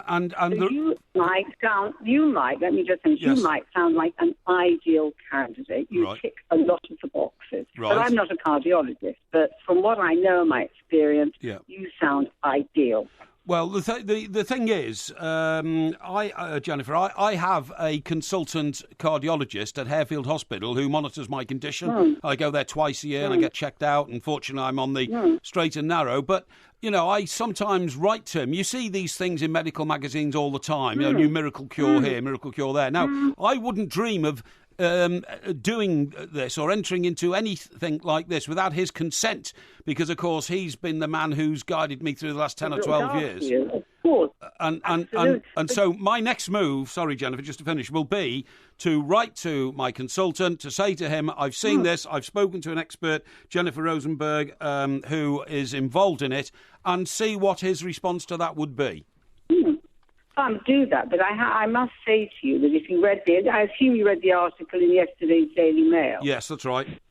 Yes, well, if you see, there were comments from other cardiologists, because you do get this in the medical world. Of course. You get some people, for whatever reason, maybe a lot of it is egos, and because they've not been involved, yes, don't see the plus side. But all I can say to you, Mike, is the results we've had, particularly from the patients who suffer from your condition, cardiomyopathy, has been amazing. Yeah, absolutely amazing. Yeah. If you go onto our website, which you should, there's lots of case studies of patients who will tell you their stories. Yeah. And by speaking to or listening to them, it highlights what we've achieved more than anything I can say, because it's the patients who matter. Yes, and it's what's been achieved to help them and improve their quality of life. Indeed. Now, Jennifer, is this available on the National Health Service, this treatment, or is it private only? It's private only, and if patients haven't got the means to fund it themselves, then we fund it, or we partially fund it. It just depends on everybody's situation. Yes. Well, Mr. Parry here said that he'd be very happy to pay more than anybody else so he could get to the front of the queue yesterday. I didn't quite say That's exactly that. what you said. No, I didn't quite say that. In the piece I read, it said the treatment was available for £10,000. Now, fortunately, because I've been around for quite a long time, I could afford to pay £10,000 in order to have this done. But again, I would have to first go through my own cardiologist. You said you'd pay 20 if it got you to the front of the queue. Well, I would actually, if that was the case. Yeah. But I mean, that would help. You know what we could have, boys? We could have an auction. That's a good idea. See who wants to be the first of the queue, and we'll raise more money to help other people, which is a brilliant idea. And as far as the actual procedure is concerned, because obviously I'd be concerned that he takes so much time off. Mr. Parry here, because of his various different duties that he has to do. Would he have to be off work for a while? I mean, how does the stem cell process, the harvesting of the stem cells work?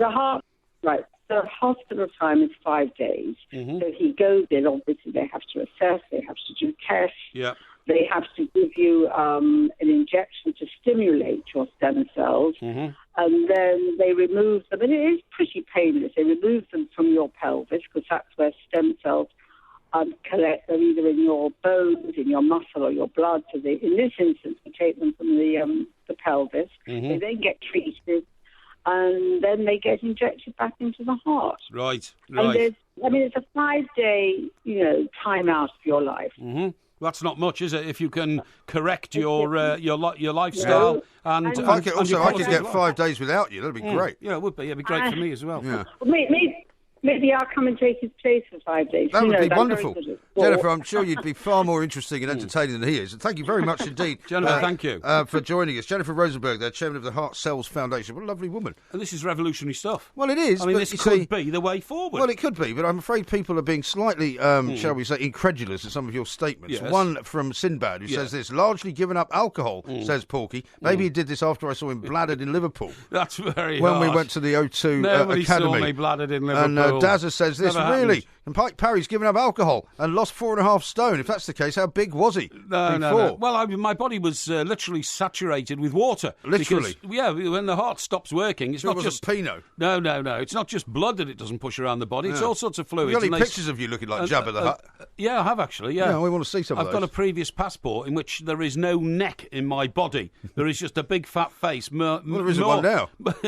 Morphing into my shoulders, and I look pretty revolting. What do you mean? Even the size X shirts didn't fit? No, they didn't. No, honestly, shocking. No, Absolutely shocking. Shocking. Yeah. Now we're going to be finding out about this pig that paints coming up shortly. Also, Tim Vickery is going to be joining us in the next hour. He'll give us the latest on that terrible plane crash yesterday over in South America. This is TalkSport.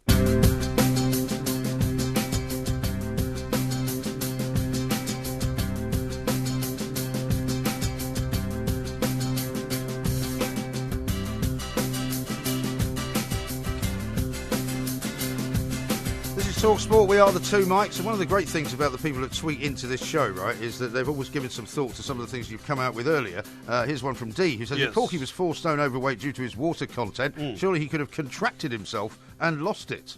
Well, I did. Yeah. I did. I mean, the night I was eventually taken to the hospital, they pumped a couple of litres of water out of my back because it was settling on my lungs. No, just too much information. Well, you I'm know, not interested in that. Well, people keep questioning it, and I try to explain it to them so they understand. How about this Simple one as from that. Giftgaff, who says, exposed, Mike Parry's medical journal is the Daily Mail, as confirmed to the lovely Jennifer. No, it Talking wasn't. To the two mice. It wasn't. The Well, she Daily... said, did you not see that piece in the Daily Mail yesterday? And yes, I did. But Which, I'd by seen... coincidence, was the day that you introduced us to the subject. And yes, which was the day after the weekend, and I'd seen it in the medical journal earlier. You've got to remember, as I've tried to explain before, a lot of newspapers in this country and around the world get their stories from medical journals, Is that right? like the British Journal of Medicine. And, you and all must that. agree, it's quite a coincidence, though. It's not coincidence. It's about being on the ball. Is that right? Yeah. How about this? We're going to talk very shortly, by the way, to Joanne Lefson, Yes. who's very kindly agreed to talk to us. She owns Picasso, which is a swine or a Amazing. pig, a 7-month-old pig who draws. Quite paints. amazing. Here's one from Stephen. He says, I have tears in my eyes. I didn't realise Porky had such a daily struggle with his health. Yeah. Keep battling on, Mike. You're a true hero. Thank you. I think he's got his tongue fern in his cheek there. I don't think he has. And here's one from Harry, who says, pay 20,000 quid for a stem cell. Man of the people. Well, look, I mean, you know, we all put a price on the things that we value in life. And, you know, a lot of people out there will say if they had a child who was ill and they had to, you know, I don't know, raise a mortgage on the house or something to pay for treatment, they would. And yeah, but in your case, you just did it for yourself. Well, I mean, I've got to be able like to do everything it else for, do. you know, it's no good me donating money to somebody else to Well, get you them... can donate money to me. To get them better, because... You could donate 20 grand to me. It's me who needs to get better. There's Well, nothing what's wrong the with point? you. What's the point? There's nothing wrong with you. Well, didn't you just hear the expert that we just talked to there, Jennifer Rosenberg, OBE? Where did we go yesterday after the show? Chairman of the Heart Cells Foundation, right? Where did we go yesterday after the show? And she absolutely immediately recognised my critical Yeah, condition. because she thought you suffered from dilated cardiomyopathy. But you don't Just get know. it right. Your doctor said you're better now. No, the doctor didn't It went say from it's better. You don't get 33% better. of your heart working to 49% of your heart working. Even if it was only 49%, that's a chronic condition. But believe me, you don't Well, it get didn't look better. particularly chronic last night What do you mean? when you were out drinking with me. Excuse me, I wasn't out drinking with you last night. Where were you then? I had a very quick drink with you after work. I then went home. You were out until a time? lot later, weren't you? I did stay out quite late. You did stay out quite late. And did I stay out quite late? You did, yeah. No, I did not. What no, time I did did you not. get home? What time did I get home? Yeah. About 5:30. Rubbish. What? Absolute rubbish. It was about quarter to Would 6. you like me to bring some witnesses into the studio No, and no. tell exactly how long you were there? No, we don't need to do that. I thought we were talking to a guest. We are indeed, yes. Right. I thought you might want to move quickly on to Picasso. Let's talk to Joanne Lefson in South Africa. Joanne, a very good afternoon to you. Afternoon to you too, Mike and Mike. So, Yeah, sorry thank to you very keep you much. waiting there, but there are certain things that we have to try and make straight here on this particular radio show. Now, the fascinating story, this pig of yours, tell us about it and how you discovered that it could paint. Gosh, well, Picasso I rescued from a factory farm in the Cape Town area, and pretty much managed to go to the farmer directly, and he was just in a good mood on a Sunday afternoon and said that I could buy one of his pigs and rescue Picasso, brought her home to Farm Sanctuary South Africa, which is the organization that I run in Franschhoek in the Western Cape, and pretty much she just, pigs are really smart and intelligent, and she was in her own stall, and I thought, how can I entertain her? Because obviously I couldn't be with her every minute of every day. Stuck a few things in there, and one of the things was a soccer ball, of course. It is a sports show, so I had to mention that, which she found quite entertaining for the first couple of hours. And then, we had a few paintbrushes in there, and she just took a knack for the brushes. I don't know if it was because of the bristles or what it was, but she just took a real knack for it, and I just sort of developed it from there. I mean, look, this is a great story, and there'll be worldwide interest in a pig that can paint, Joanne, but frankly, it's just a pig with a brush in its mouth, the paint on the end, is just swirling it That's not onto true. a canvas. Rubbish. Of course it is. Not true. I mean, listen, you don't genuinely... No, I can answer that one. If you look at some of the greatest artists in the history of our planet, Yes. I would dare say that it's the same thing. Well, what about Jackson Pollock? Well, who's he? You ever seen Who's He? Yeah. Well, you don't even know who Jackson Pollock is, No, I and you're don't know. criticising a pig that paints. No. What I'm Well, how saying ridiculous is that? What I'm saying is, John, I've always said that if I threw a few cans of paint at a canvas and then, got something like a sponge and dabbed them around and then sent it to an art gallery somewhere, they could easily say I'm a genius.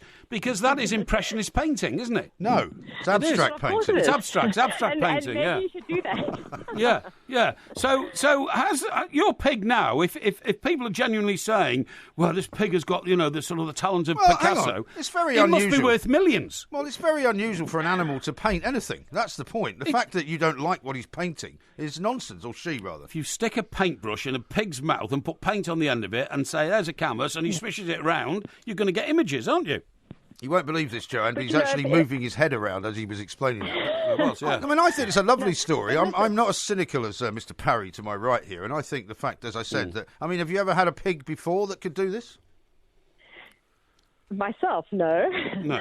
But if I could just add that, we're not trying to...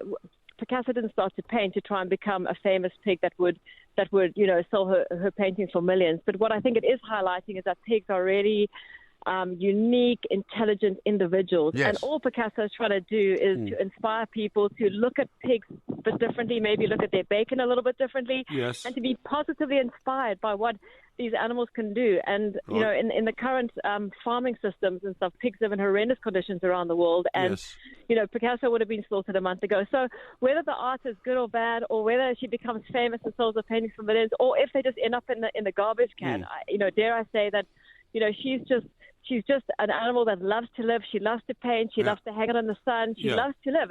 And we just want to say to people, just look at things a little bit differently and think. No, that's great. And what about? I mean, is there any kind of, or can you detect, knowing what you know about her and about pigs in general, that she not only enjoys the painting but actually kind of can tell the difference between different works, if you like?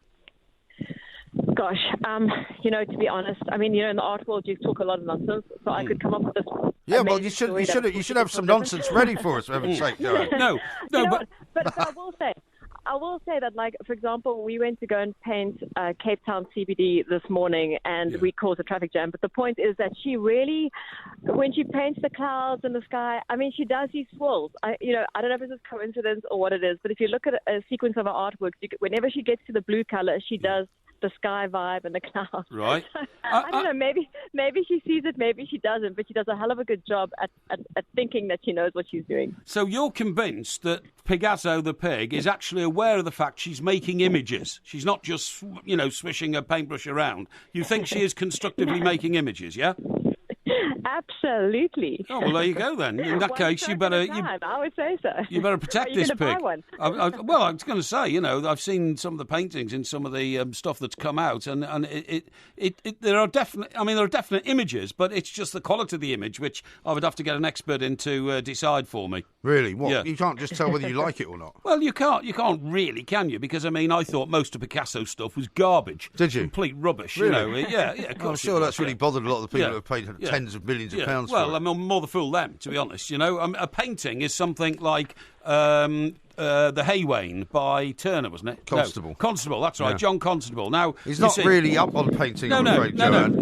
No, you must agree with me that when you see a painting like John Constable's, that surely is much, much more of what you'd really call a painting, isn't it, than Joanna, than what a pig paints. It's completely different. Yeah, I go back. I remember there was some. I mean, I'm not an art professional, but I remember someone put a toilet in a gallery, and I think called it a piece of artwork. So, I just think, art is so subjective, and sure. I think her artwork is a hell of a lot better than some of the stuff that I've seen, and I would say that it's probably a hell of a lot worse than some of the artwork. Absolutely. Does Picasso have a website, Joanne?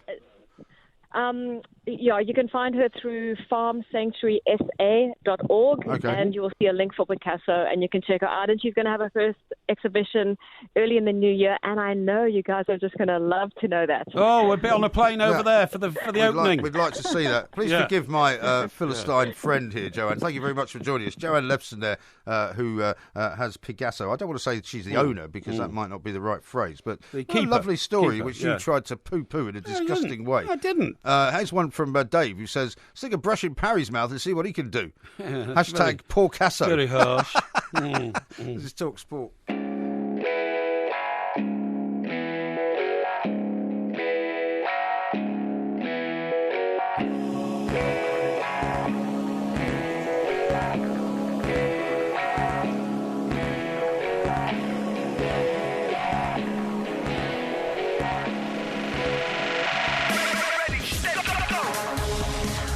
Well, breaking news, Mr. Parry. Indeed. Gareth Southgate, as we suggested Yeah. before the end of this show, will be made England manager. He Yeah. has just been appointed England manager, and Gareth Southgate has said, I'm extremely proud to be appointed England manager. However, I'm also conscious that getting the job is one thing. Now I want to do the job successfully. I've thoroughly enjoyed working with the players over these past 4 games, and I think there's huge potential. I'm determined to give everything I have to give the country a team that they are proud of, and one that they're going to enjoy watching, play and develop. For me, the hard work starts now. That's right. And Martin Glenn, who, of course, the Chief Executive of the Football Association, adds, we are delighted to confirm Gareth as England manager. He's obviously somebody we know well, but his understanding of international football and the development setup at St George's Park is important. He performed extremely well during the 4 games he was in temporary charge, and he impressed us during a tough interview process. Tough interview process? Well, there was only one candidate. There was only one candidate. Yeah. And I mean, I don't know how tough the interview process could have been, really. No. Gareth is a great ambassador for what the FA stands for. He's a very good football tactician and a leader, but beneath that, he's a winner, and that's an important part of the job. Still, there will be those out there listening to this who will Yes. say, well, never mind,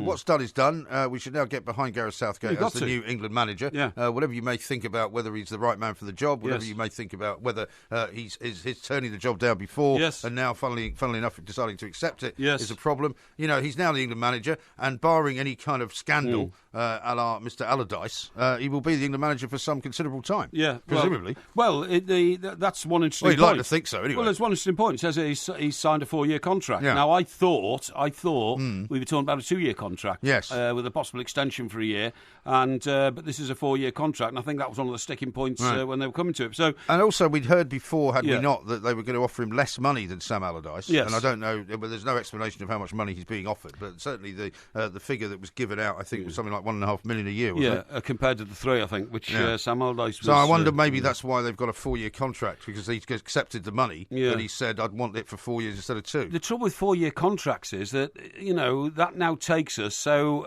if we say, so what is it? 2016 now. It takes us to 2020. That right? takes Now, us to the Euros, isn't it? Well, if it's 4 years from today, it takes us to post-Euro, doesn't it? Yeah. That's right, yeah.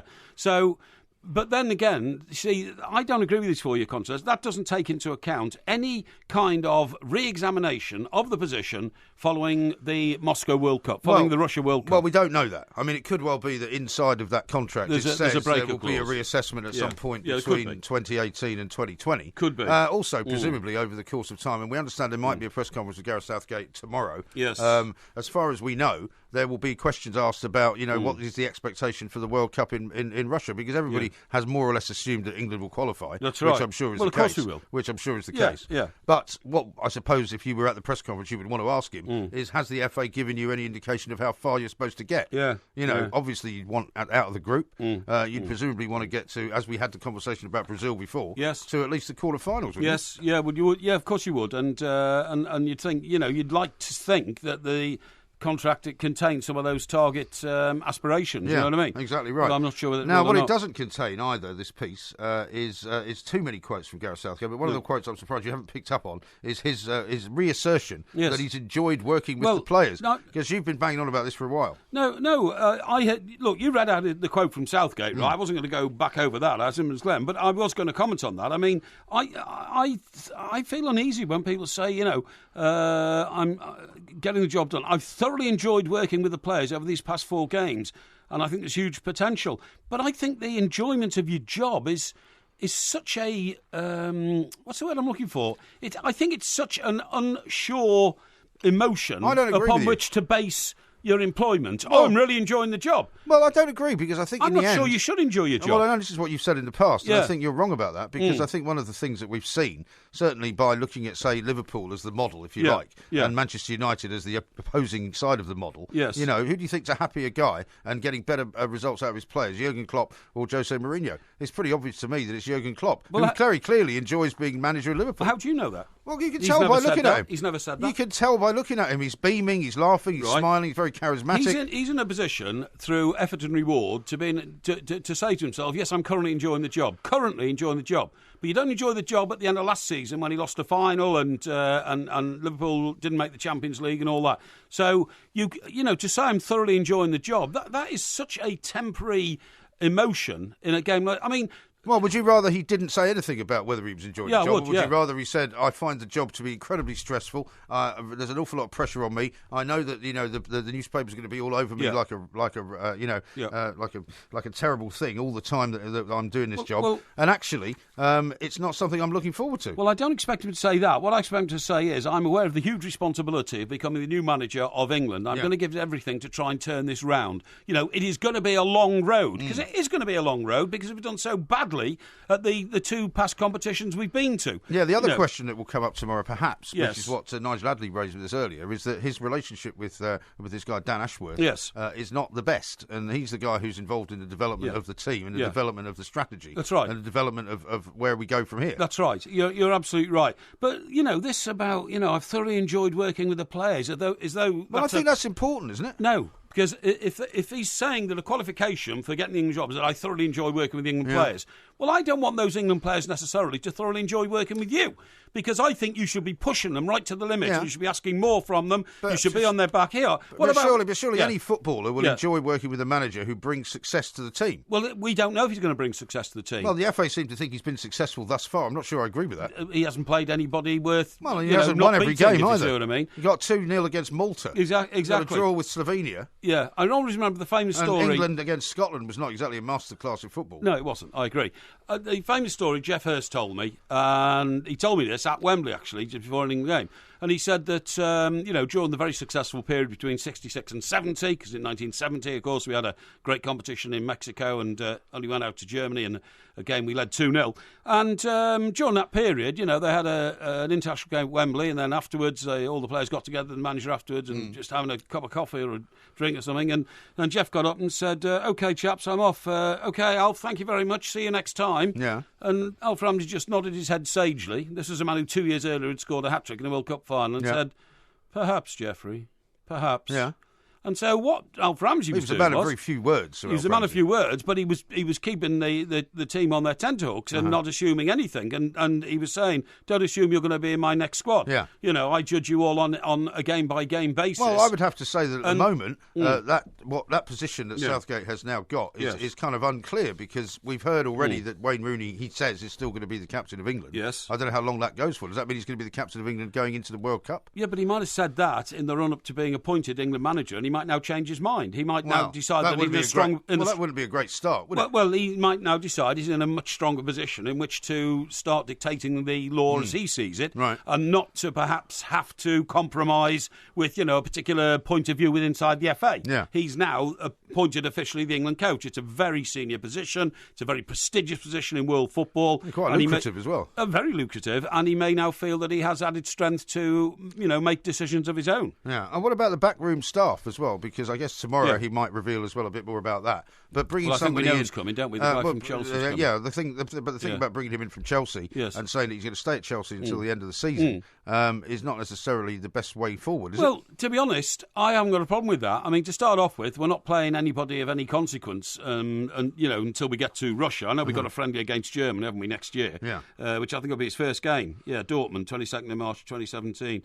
Following the World Cup qualifier against Lithuania at Wembley on the 26th of March 2017. Right. But frankly, one of the great problems you have to wrestle with international management is that the international coach, the head coach, doesn't have a lot to do in between games. Right. I mean, it's all, I'm constantly amazed. I've go to games all over the country, and you see Roy Hodgson turning up, you see Sven Göran Eriksson turning up, and they come to club games because actually they've got nothing else to do. Right. But how much do they learn from club games? How much are they going to learn? If Roy Hodgson turned up to see a performance by an established England player, say, Eric Dyer, Tottenham, or something like that, how much more are you going to learn by being there? I think you learn more off the television. Well, possibly. But, I mean, part of the job of the ambassadorial part of the job, isn't it? Where you have to be seen to be going out there mingling with club managers, because his relationship with club managers is going to be important. And I don't know what that is at the moment. I don't know whether Gareth Southgate gets on well with Arsene Wenger, whether he gets on well with Jose Mourinho, Jurgen Klopp,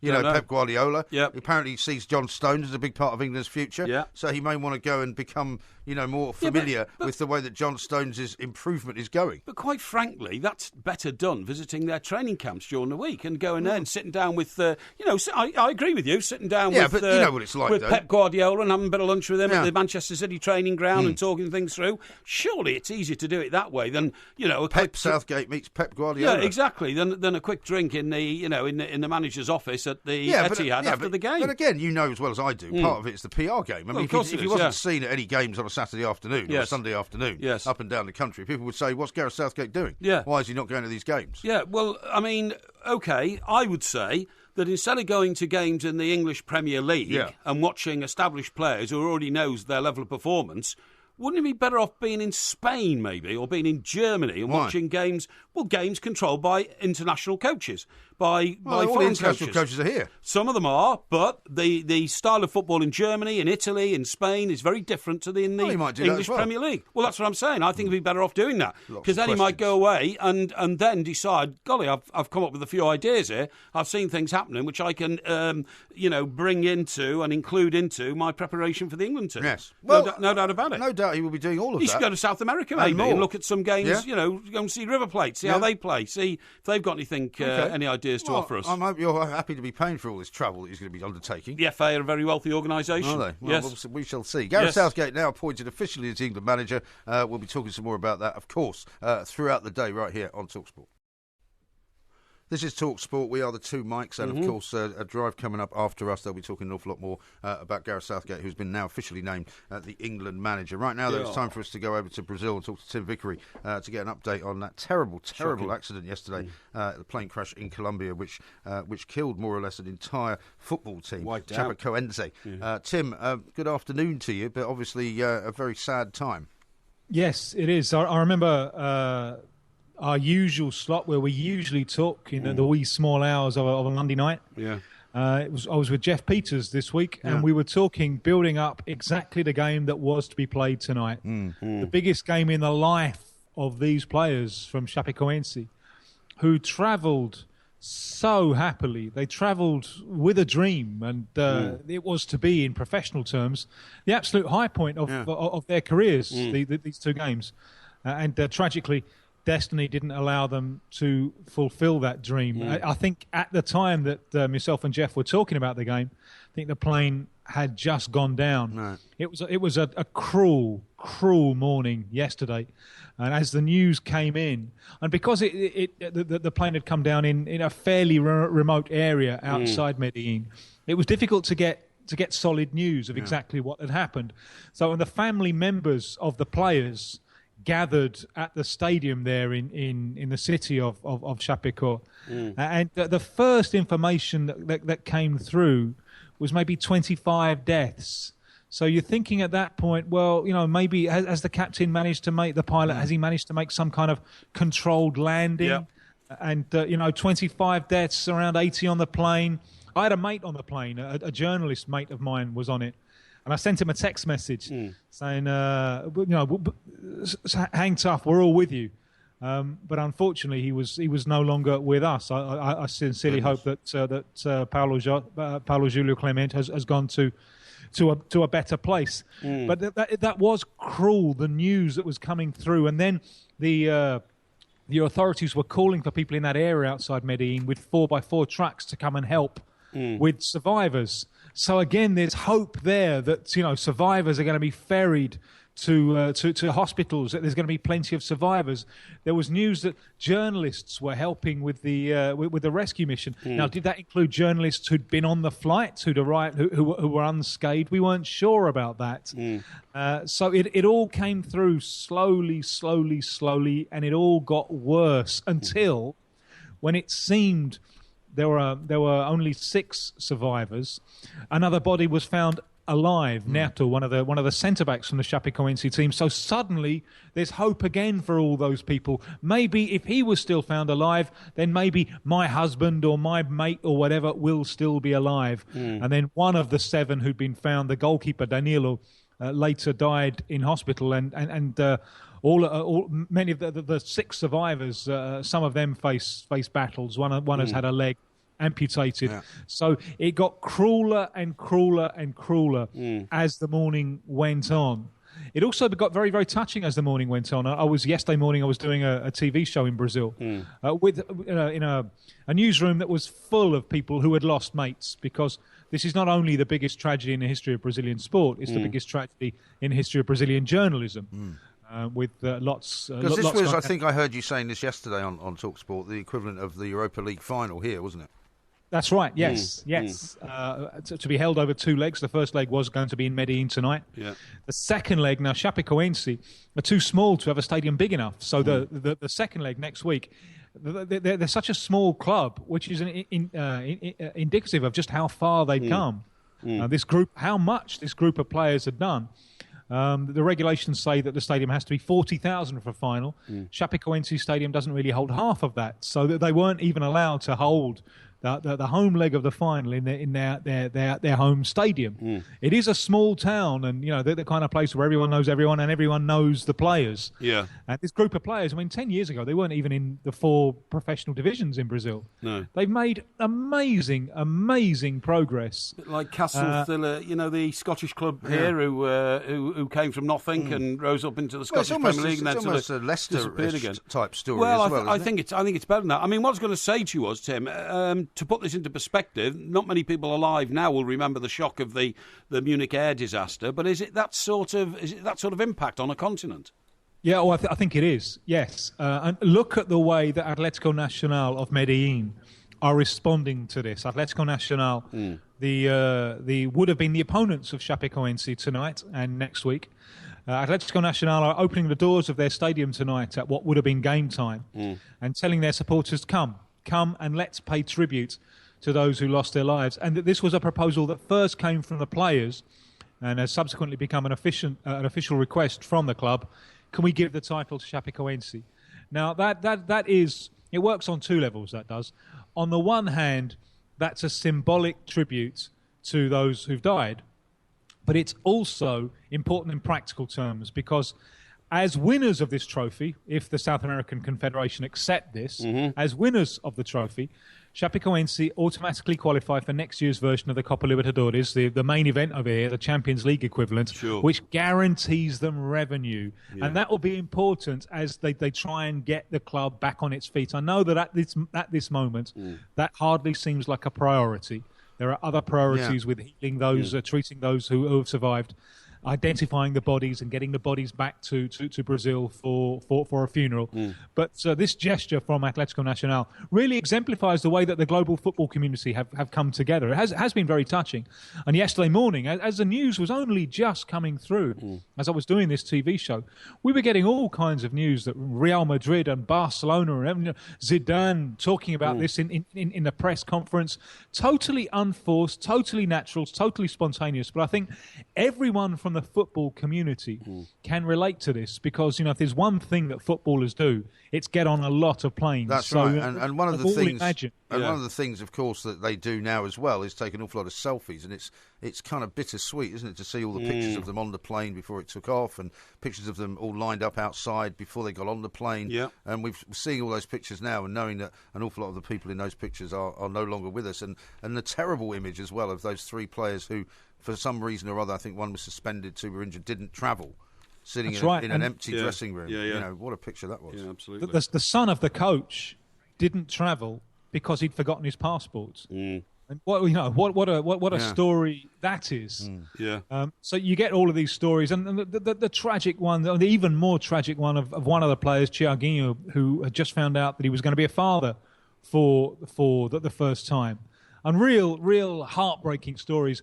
Of all those videos and selfies, the one that to me makes most impact is the one that was taken last week in the dressing room after they'd qualified for the final. The joy there. And this is a group of people. Most of them are kind of honest triers. There's one player, I think, of real class, Kleber Santana, who was a veteran midfielder, very silky, very classy. But most of them were kind of honest trios who'd come together and they'd achieved something great together. And you really see that in those scenes in the dressing room with them jumping up and down and celebrating. You're seeing people who are absolutely living their professional prime. They're the great moment of their lives. And it's going to get better still because they've got the final. They've got 2 games in the final with the continent and maybe the world looking. And to have that, the game that they never played, the dream that was so close, denied to them. Is a horrible, horrible twist of fate. Indeed. It really is. Well, Shocking. Tim, thank you so much for updating us Tim. on it, and sorry to hear about your colleagues that have perished, unfortunately, in that crash. And a terrible, terrible tale, really. Just not in the football world, in the world in general. Coming up, we've got lots more. We're going to look ahead to Man United West Ham, which is live tonight on TalkSport. EFL Cup quarter-final, of course, after the action from last night. And Porky Vision coming next.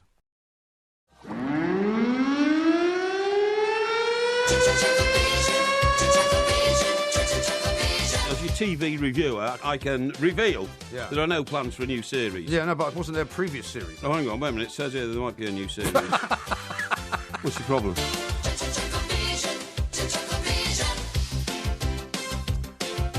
That music tells you that it is the time of the week for the best TV review this side of what we're calling Hatch End this week, after we discovered that Hatch End was not Crouch End. There is a Hatch End, It is somewhere near Pinner. However, this is Porky Vision, when you give us your take on the week's television. Absolutely. What have you been watching? Well, I mean, listen, I've had a hell of a 2.5 weeks. I've been doing my duty and the national interest. And you barely mentioned it, the secret mission and all that kind of stuff. And so, I've had a backlog it doesn't stop of you stuff. watching television, I've had a very big backlog of stuff to have to catch up on. And, having time to watch television is something I've had to stretch into my, really, really stretched out sort of agenda. Is that right? However, I did manage to take in what I think is going to be one of the most gripping crime sagas that we've ever come across. There's an awful lot of crime sagas on TV at the moment. Yeah, a lot of crime sagas, but this one's a particularly good one. And it's called Rillington Place. Oh, yes. And it's about the murderer, John Christie. True story. Oh, true story. Mass murderer, John Reginald Christie, OK? And I have to say that although the plot hasn't started really unfolding yet, the actual... What do you mean it hasn't started unfolding? Well, it hasn't started unfolding yet. Well, hasn't it been on already? It was on last night. Well, so surely the plot unfolds in the first episode. No. Nobody's been murdered yet. That's the problem. Nobody's been murdered, you see. And so what I'm saying is the scene setting for actually what's going to come is brilliant. Because can you imagine sort of, late 1940s London, Notting Hill? I mean, it's a very trendy area now. It is. But in those days, it was just a collection of terraced streets, with crumbling old houses, post-Second World War and all that. Pea soup of fogs hanging in the air. Crumbling old houses? They're not crumbling now, and they weren't built after that, so they must have still been in pretty pristine shape. Well, Rillington Place itself's been knocked down, you see. So that was a crumbling old terraced house, you know what I mean? Okay. But, these pea soup of fogs hanging in the air, OK? Toxic smoke whirling around, because that's what it was like in London. What was the sound like on the show? The sound was eerie. Because a lot of people complained, about the fact that they couldn't hear half the dialogue. Well, people complained about that. People were mumbling all the time. People complain about that in every drama these days. They say they can't hear. Right. They complained about that in people were actually complaining Manager. to such an extent they were saying they'd put subtitles on. Eh? They had to put subtitles on because they couldn't understand what was being said. Who put the subtitles on? A lot of people had to put subtitles on. The complaints I come see, in. I see, They said they couldn't Well, there's work nothing out. wrong with my hearing. If they've got that sort of problem, they should go to a hearing specialist and get their ears tested because I didn't have a problem. murmuring, it was said. No, I didn't see any murmuring. Didn't you? Now, the point So what is... happens in the first episode? Well, it kind of sets the scene. Oh, yeah. And, as I say, pea soup of fogs hanging in the air, OK? And, toxic smoke swirling around, you know what I mean? You sure you watched this Of course, show? Of course I watched it. What time was it on? It was on at 9 o'clock. 9 o'clock? 9 o'clock, Were you home by then? Yes, I was. Were you? I was well home. I didn't. Home? I wasn't on a bladderation mission like you last night. I went home. Yeah, and I got I'm home. sure if you would have got home by 9. Of course, I got home by 9. I wasn't out. Okay. I was only absent from home for about an hour after the show yesterday. Right. Anyway. So would you recommend this programme then? I would recommend it because the scene setting, honestly, I mean, I can't explain to you quite how eerie and... That's what worries me. These pea super fogs, right, hanging in the air. Yeah. You've said that a few times. times. Yeah, I know, yeah. Is that the best you can come up with? Pea super fogs hanging in the air. Yeah. But it gave it a very eerie sort of, atmosphere. And then, of course, they introduce the villain of the piece, John Christie. Yeah. And most of us will remember... Played by Tim Roth. Tim Roth, that's right, yeah. Most of us will remember when that role was played by Dickie Attenborough. Actually, I don't. I remember the old. There was an old film. It was quite a chilling film, I think. Yeah, and that was one of the most brilliant portrayals of a criminal in the history of television. Uh-huh. Oh no, it wasn't. It was a film, wasn't it? That's right. In the history of film. Yeah, that's right. 10 Rillington Place. Yes. And also, guess who the foolish boy who got hanged was? It was John Hurt in the original film. Eh? You know, there was this guy who because what he did was. Well, I mean, somebody who was fitted up for it. Yeah, he framed the other guy whose name I've just forgotten for a moment. Okay. But, you know what I mean? I mean, you could smell. I don't know who you mean. You could smell the black mould on the walls inside 10 Rillington Place. Because he used to put the victims in the walls. Well, he hadn't put any in the walls yet, or he might have done. You see, he might have done because his wife, of course. Are you still talking about the first episode? Yes, I'm talking about the first episode. Timothy Evans, by the way, was the guy who was fitted up. Timothy Evans. Yeah, played by John Hurt in the film. Right. But, you see, that's what we don't really know. You see, his wife has been with him for 15 years. We know that. And, you see, we realise quite early on he's a nasty bit of stuff because he's a voyeur. Oh, is he? Looking on the neighbours. Oh, right. You know, and this kind of stuff. And so she knows that he's into that. So she knows, I think, that he's not a good one. You know what I mean? Yeah. But I'm happy to tell you we're apparently running out of time. What? We're running out of time. Yeah, well... Lucky for you. No. And you filibustered this one all the way to the end of the not section. at all. Not at all. Is there anything else you've watched or not watched? Well, the one I don't believe you've seen a bit of Rillington Place. Of course I have. Don't be ridiculous. One thing I thought you would have been watching last night when I got home. Rambo 3 was on. No, I didn't. I don't watch rubbish like that. When you the watched Rambo the other night. Well, Rambo 1 you said you saw. No, that was Rambo 2. Oh, 2. Rambo 2, yeah. What I was going to say is, I'm going to break the mould, and instead of just doing the mould reviews, on the wall. Yeah, that's right. I'm going to do a preview because tonight is the last episode of The Missing. That's right. Don't tell me you've seen it already. No, I haven't seen it. You haven't had like a pre-copy of it. No, but I know the questions that are going to be asked. Right. Like, for instance, how is Brigadier Stone involved, eh? Eh? You want to know that, don't you? I suppose so. Yeah. Who is the mystery man following Baptiste around? Okay, you want to know that, don't you? No, which mystery man? Will Baptiste die? Well, there's a mystery man following Baptiste around. I haven't noticed that. No, actually, I haven't either. But what are you talking about? But somebody told me there was. There isn't a mystery man following him around. No, there is, honestly. That's rubbish. And now, for instance, whose charred remains were in the shed? Yeah, well, that is a big question. The skeletal remains well, of a everyone burnt assumed body. it was Alice, but now we found out it's not Alice. Well, we don't know if it's Alice or not, you see. Well, we know it's not, because she's alive. Yeah, we think she's alive, but well, no, she was at the end of the last series. She was at the end of the last series, yeah. Last programme. Last programme, sorry. Last episode. Yeah, I've actually watched this one. Whose daughter is Lucy? Yeah, well, she's definitely her father's daughter, but it may not be her mother's daughter, if you know what I mean. Yeah, well, that could be the case. And does Sophie love Gettrick, you see? He's the guy who's the kidnapper, isn't he? One of the three. Gettrick? No, he's a Scottish guy, yeah. Yeah, he's the third kidnapper. Is that his name? Yeah, Gettrick, yeah. Gettrick? The first kidnapper is dead. He blew his own head off. Yeah. The second one is Brigadier Stone. Right. We're trying to find out what his role in it. Because, all she said to him in an earlier episode, sitting on the bench, was, how can you live with yourself? Yes. Well, we need to know how he's going to live with himself. It's going to be a very big, exciting and all that will unfold tonight, don't you worry. Okay. Well, thank you very much for posing so many questions. What was Nadia's role in it all? You see, we need to know that. Yeah, all right. And does he have a secret child? Yeah. When you actually watch it is the other question we'll all be asking. What? Tomorrow. What? We can get to that then. Right now, though, that was the Porky vision for this week. Yes. Very insightful, I'd have to say. Thank you. This is Talk Sport. Thank you.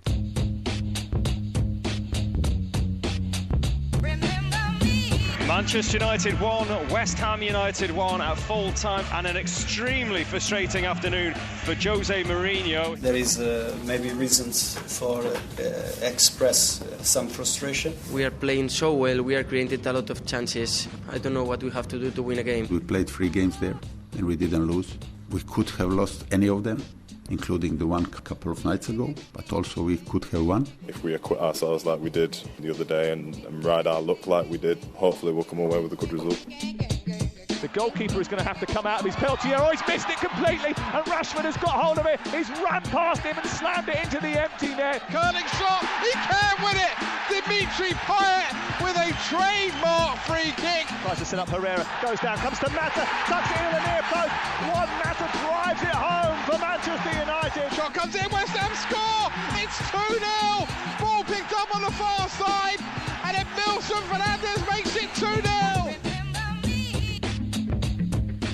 It's live commentary tonight of the EFL Cup quarter-final between Manchester United and West Ham, of course. So we'll be talking to Jamie Jackson coming up very shortly. A couple of tweets to read out to you. Here's one from Lucy, who says, most of Picasso's stuff was rubbish. Sweeping statement from Porky. Please explain. He transformed modern art. # plank. Yeah, but to the ordinary person who had just gone and seen a John Constable, then walked around the corner in, the National Portrait Gallery or something, and saw people with bent faces and limbs attached to... You're talking about the Cubist period. Yes, that's right. Limbs attached to different parts of their body. It was just complete drivel. How about this from the Professor? He says, if Parry had really been watching it, there has already been a murder, but we just didn't see it. I think he's talking about Rillington Place. I didn't want to ruin it for people who haven't seen it last night. You know what I mean? Dave says, Porky said Man United and West Ham would go to extra time, but he didn't actually say who would win, thus avoiding the question. So you haven't actually, technically, given us a proper prediction if all you're going to say is it's going to extra time. Yes, I think Manchester United will prevail. Here's one from Sam who says, here's an idea to replace Porky Vision. Why don't you just get Porky to read the current menus from various top restaurants around London? What for? Why? Why would you do that? Well, I think his suggestion is that it's about the same. What? It would be about as useful. You mean just upset Jay, what's his name? The man who can't be named. No, man can't be named. See, he did a show at the Pizza Express in Maidstone the other day. Oh, did he? Yeah, some of our followers piled into him for having a few extra seats left for for his talk. Oh, really? Yeah. We never have any spare seats. No, we don't. By the way, do people know that our last show is Glasgow? Yeah, they may do, but Saturday, if they don't... December 17th. Saturday, December 17th. And if you get onto our website, you can find out what's going on there. The DVD also is flying off the shelves. Thank you very much indeed. Yeah, all right. Well, I mean, that's the end of your plug. Yeah. How about this from Marcus, who says, would you guys like to shout out to my sweet Barbados, 50 years of independence today? Is it too late for a quiz? Sorry, Barbados, the island. Barbados, the country, yes. 50 years, yeah. OK, well done, Barbados. 50, yeah, well done, Barbados. What are we going to do the quiz on, by the way? We haven't decided yet. We'll decide that in the next hour or two. That's not something you have to worry about. We're not on in the next hour or two. The idea is to decide it while we're on the air. So we'll have post-show discussions. Listen, I want to tell you this. Right. Do you ever get frustrated in supermarket queues when the person in front of you then engages in rather a social sort of conversation with the lady who's taking the money? Do you know what I hate the most? Go on. What I hate the most is when you're behind somebody in a queue and you think it's going to go quickly. Yes. Because their stuff appears to have all gone through. Yes. But then they start producing one sort of voucher after another to see whether they're actually valid to get reductions. Yeah. You know, and I have no problem with people using vouchers, but it's like, just have them ready. Yeah. You know, don't kind of take one out of your pocket and then here's another one. People never get their credit card out. And then the woman behind the till or the man behind the till says, oh, well, this one's okay, and then that one's not okay. They wait. By which time you're locked in, there's people behind you, you can't go to another till. Absolutely horrendous. I hate queuing. Yeah, I absolutely hate queuing. I hate queuing as well. And by the way, I've seen some of the queues at some of the airports in this country. You're waiting an hour now to get back into the country and all sorts of things. What, you mean on passport control? Yeah, I saw a piece from I didn't have any problems Terminal coming 4. back. Terminal 4 at Heathrow. I didn't have any problems coming back from my two jaunts this year. I'm delighted. Anyway, look, what they're going to do about these supermarket queues is they're going to have... I mean, they've already got these queues where, 10 items only. Yeah. But people cheat in those. They start... Well, surely not. They do. They say, oh, I've got 6 oranges. I bet that's what you do. That's 6 items. It's 1 item. Well, isn't 6 oranges one item? No, because there's 6 individual oranges. No, see, that's rubbish. No, there's 6 individual 6 oranges is definitely 1 item. Anyway, what if you buy a bag of lemons, which is a sealed bag, because they often are, and it has about 6 lemons? How many items is that? Yeah, but you might as well count the single vegetables in vegetable soup. No. If you got that wrong. If you take an orange out of a carton. And a carton? Yeah, all out of a box in the fruit section. Yeah, but they sell them sometimes in a bag, right, which is a sealed net bag. No, if they don't sell them in a bag and they sell them in an individual item, it's 1 item, isn't it? No. Yes, it is. No, it isn't. If you buy 2, it's 2 items, no, it not isn't. 1 item. That's not true. Anyway, the point I'm going to make is... if you buy a can of beans, what are you going to count every bean? No, don't be ridiculous. A can of beans is sealed inside a can. An individual orange is not in a bag. How many beans do you think are in a can of beans? I have no idea and couldn't care less. What I was going to tell you is... why it gets so aggressive. What I'm going to tell you is that... well, because your stupidity annoys me. No, I'm asking you a direct question. Now, what I'm going to say is they have these speed lanes in supermarkets. Speed lanes? Yeah, 10 items and you go through and all that kind of stuff. They have cash only, right? They have basket only sometimes. Basket only, you're absolutely right. They also, did you ever do the one where you take the little gizmo round and self-assess yourself? No, they've gone now. They've gone. No, they haven't. They have. But every time I've done that, because my kids quite like doing it, because you give them the thing and it keeps them occupied, and they zap everything as you're buying it, right? Every single time I've done it, I get spot checked. Right. And it's to the point where it starts to get ridiculous. No, but I mean... Because the whole point of doing this is not to get spot checked. And have you ever cheated? No. Why would I cheat? Well, I mean, inadvertently you can cheat. You know, your kids put something in the basket that you haven't seen or something I've never like that. done that, no. The other shocking allegation. Anyway, no, but what I do now is I go to the self-serve ones, and I'm brilliant at it. You know, I spot all the barcodes and get them all through. Yeah, Congratulations. Yeah, I can do all that. But do you pay for the bag that you need to take with you? Yes, I do, yes. Do you? Oh, I don't steal anything, no. Really? No, Not like you. But anyway, look... Do you take a bag with you? No, I'd never take that. I'd never go out with a shopping bag. Well, only half-bakes walking around with empty shopping bags. Well, you know you're supposed to be conserving the environment. Yeah, I know, but I mean, I don't. I take a plastic bag, the 5p one. Anyway, what I was going to say is, because there are more and more, like, elderly people in society... Well, you're one of them. No, I'm not. Yeah, you are. No, I'm not. I'm not. Don't be ridiculous. Of course you are. I'm in middle age. Middle age. Yeah, that's right. So you moved from early middle age. Well, then. yeah, I suppose that's what you were a couple of months ago. Yeah, well, no. Middle age. And what I was going to say, how old are you at your next birthday? It doesn't matter. Really? Nobody cares. Yeah, a lot of people care. Actually. And what I was about to very interested. About to say to you is that, so they've got the speed lanes and they've got the normal lanes. They're now going to have slow lanes in supermarkets. Slow lanes? Yeah. What, like those ones where they have on the motorway when you're crawling up a hill? Yeah, something like that, and it's just slow lorries to the left. Yeah, that's right, because they... Well, who's going to go in that? Older people who like to amble through supermarkets and not be harassed by people behind them saying, "Can you hurry up, please?" And I don't see this as a goer. Well, it's going to happen. It's going to happen, mate. It's yeah, but I can't see people taking it up. Is what I'm saying. Well, they will. Well, why would you voluntarily say, I'm a slow person, I will go in the slow lane? Well, because they're going to make them sociable as well. You've got to understand, some old people really are quite lonely, which is a very sad thing in life, and they go shopping sometimes just for the, the social sort of ambience and meeting people, and they like talking to the people who are taking the money. That's true. Well, that is true, and I don't have a problem with that. And if somebody wants to have a conversation, that's fine. It's just it's a bit like somebody who doesn't have, or decides to pay by cheque. And they decide for some reason... You can't pay by cheque anymore. Well, you can. I don't think you can. Well, I think you can. I don't think you can. Really? Well, I've seen people doing it. I didn't know you still could. But then, they don't get the chequebook out, then they get the chequebook out. Yeah. And then they start writing it, and they haven't written it out. They haven't written out all of it before putting in the final amount, which is what you're meant to do. Mm-hmm. It is very irritating. But there we are. Don't forget to follow the Two Mics, at the Two Mics on Twitter, and on YouTube. Just look for Two Mics TV. The only time I ever went canoeing was when I was a participant at the YMCA in Chester, actually. Wearing a very dapper scarf. Very dapper indeed, I have it with me. Yeah, where'd you get it from? Label B at this end. Oh, yes, that's it, yes. What does it say? Tie rack. I thought most of Picasso stuff was garbage. Did you? Complete rubbish. Mike Parry's encouraging people to plant flowers at the side of railway lines. Yeah. That sounds safe. Well, # family show.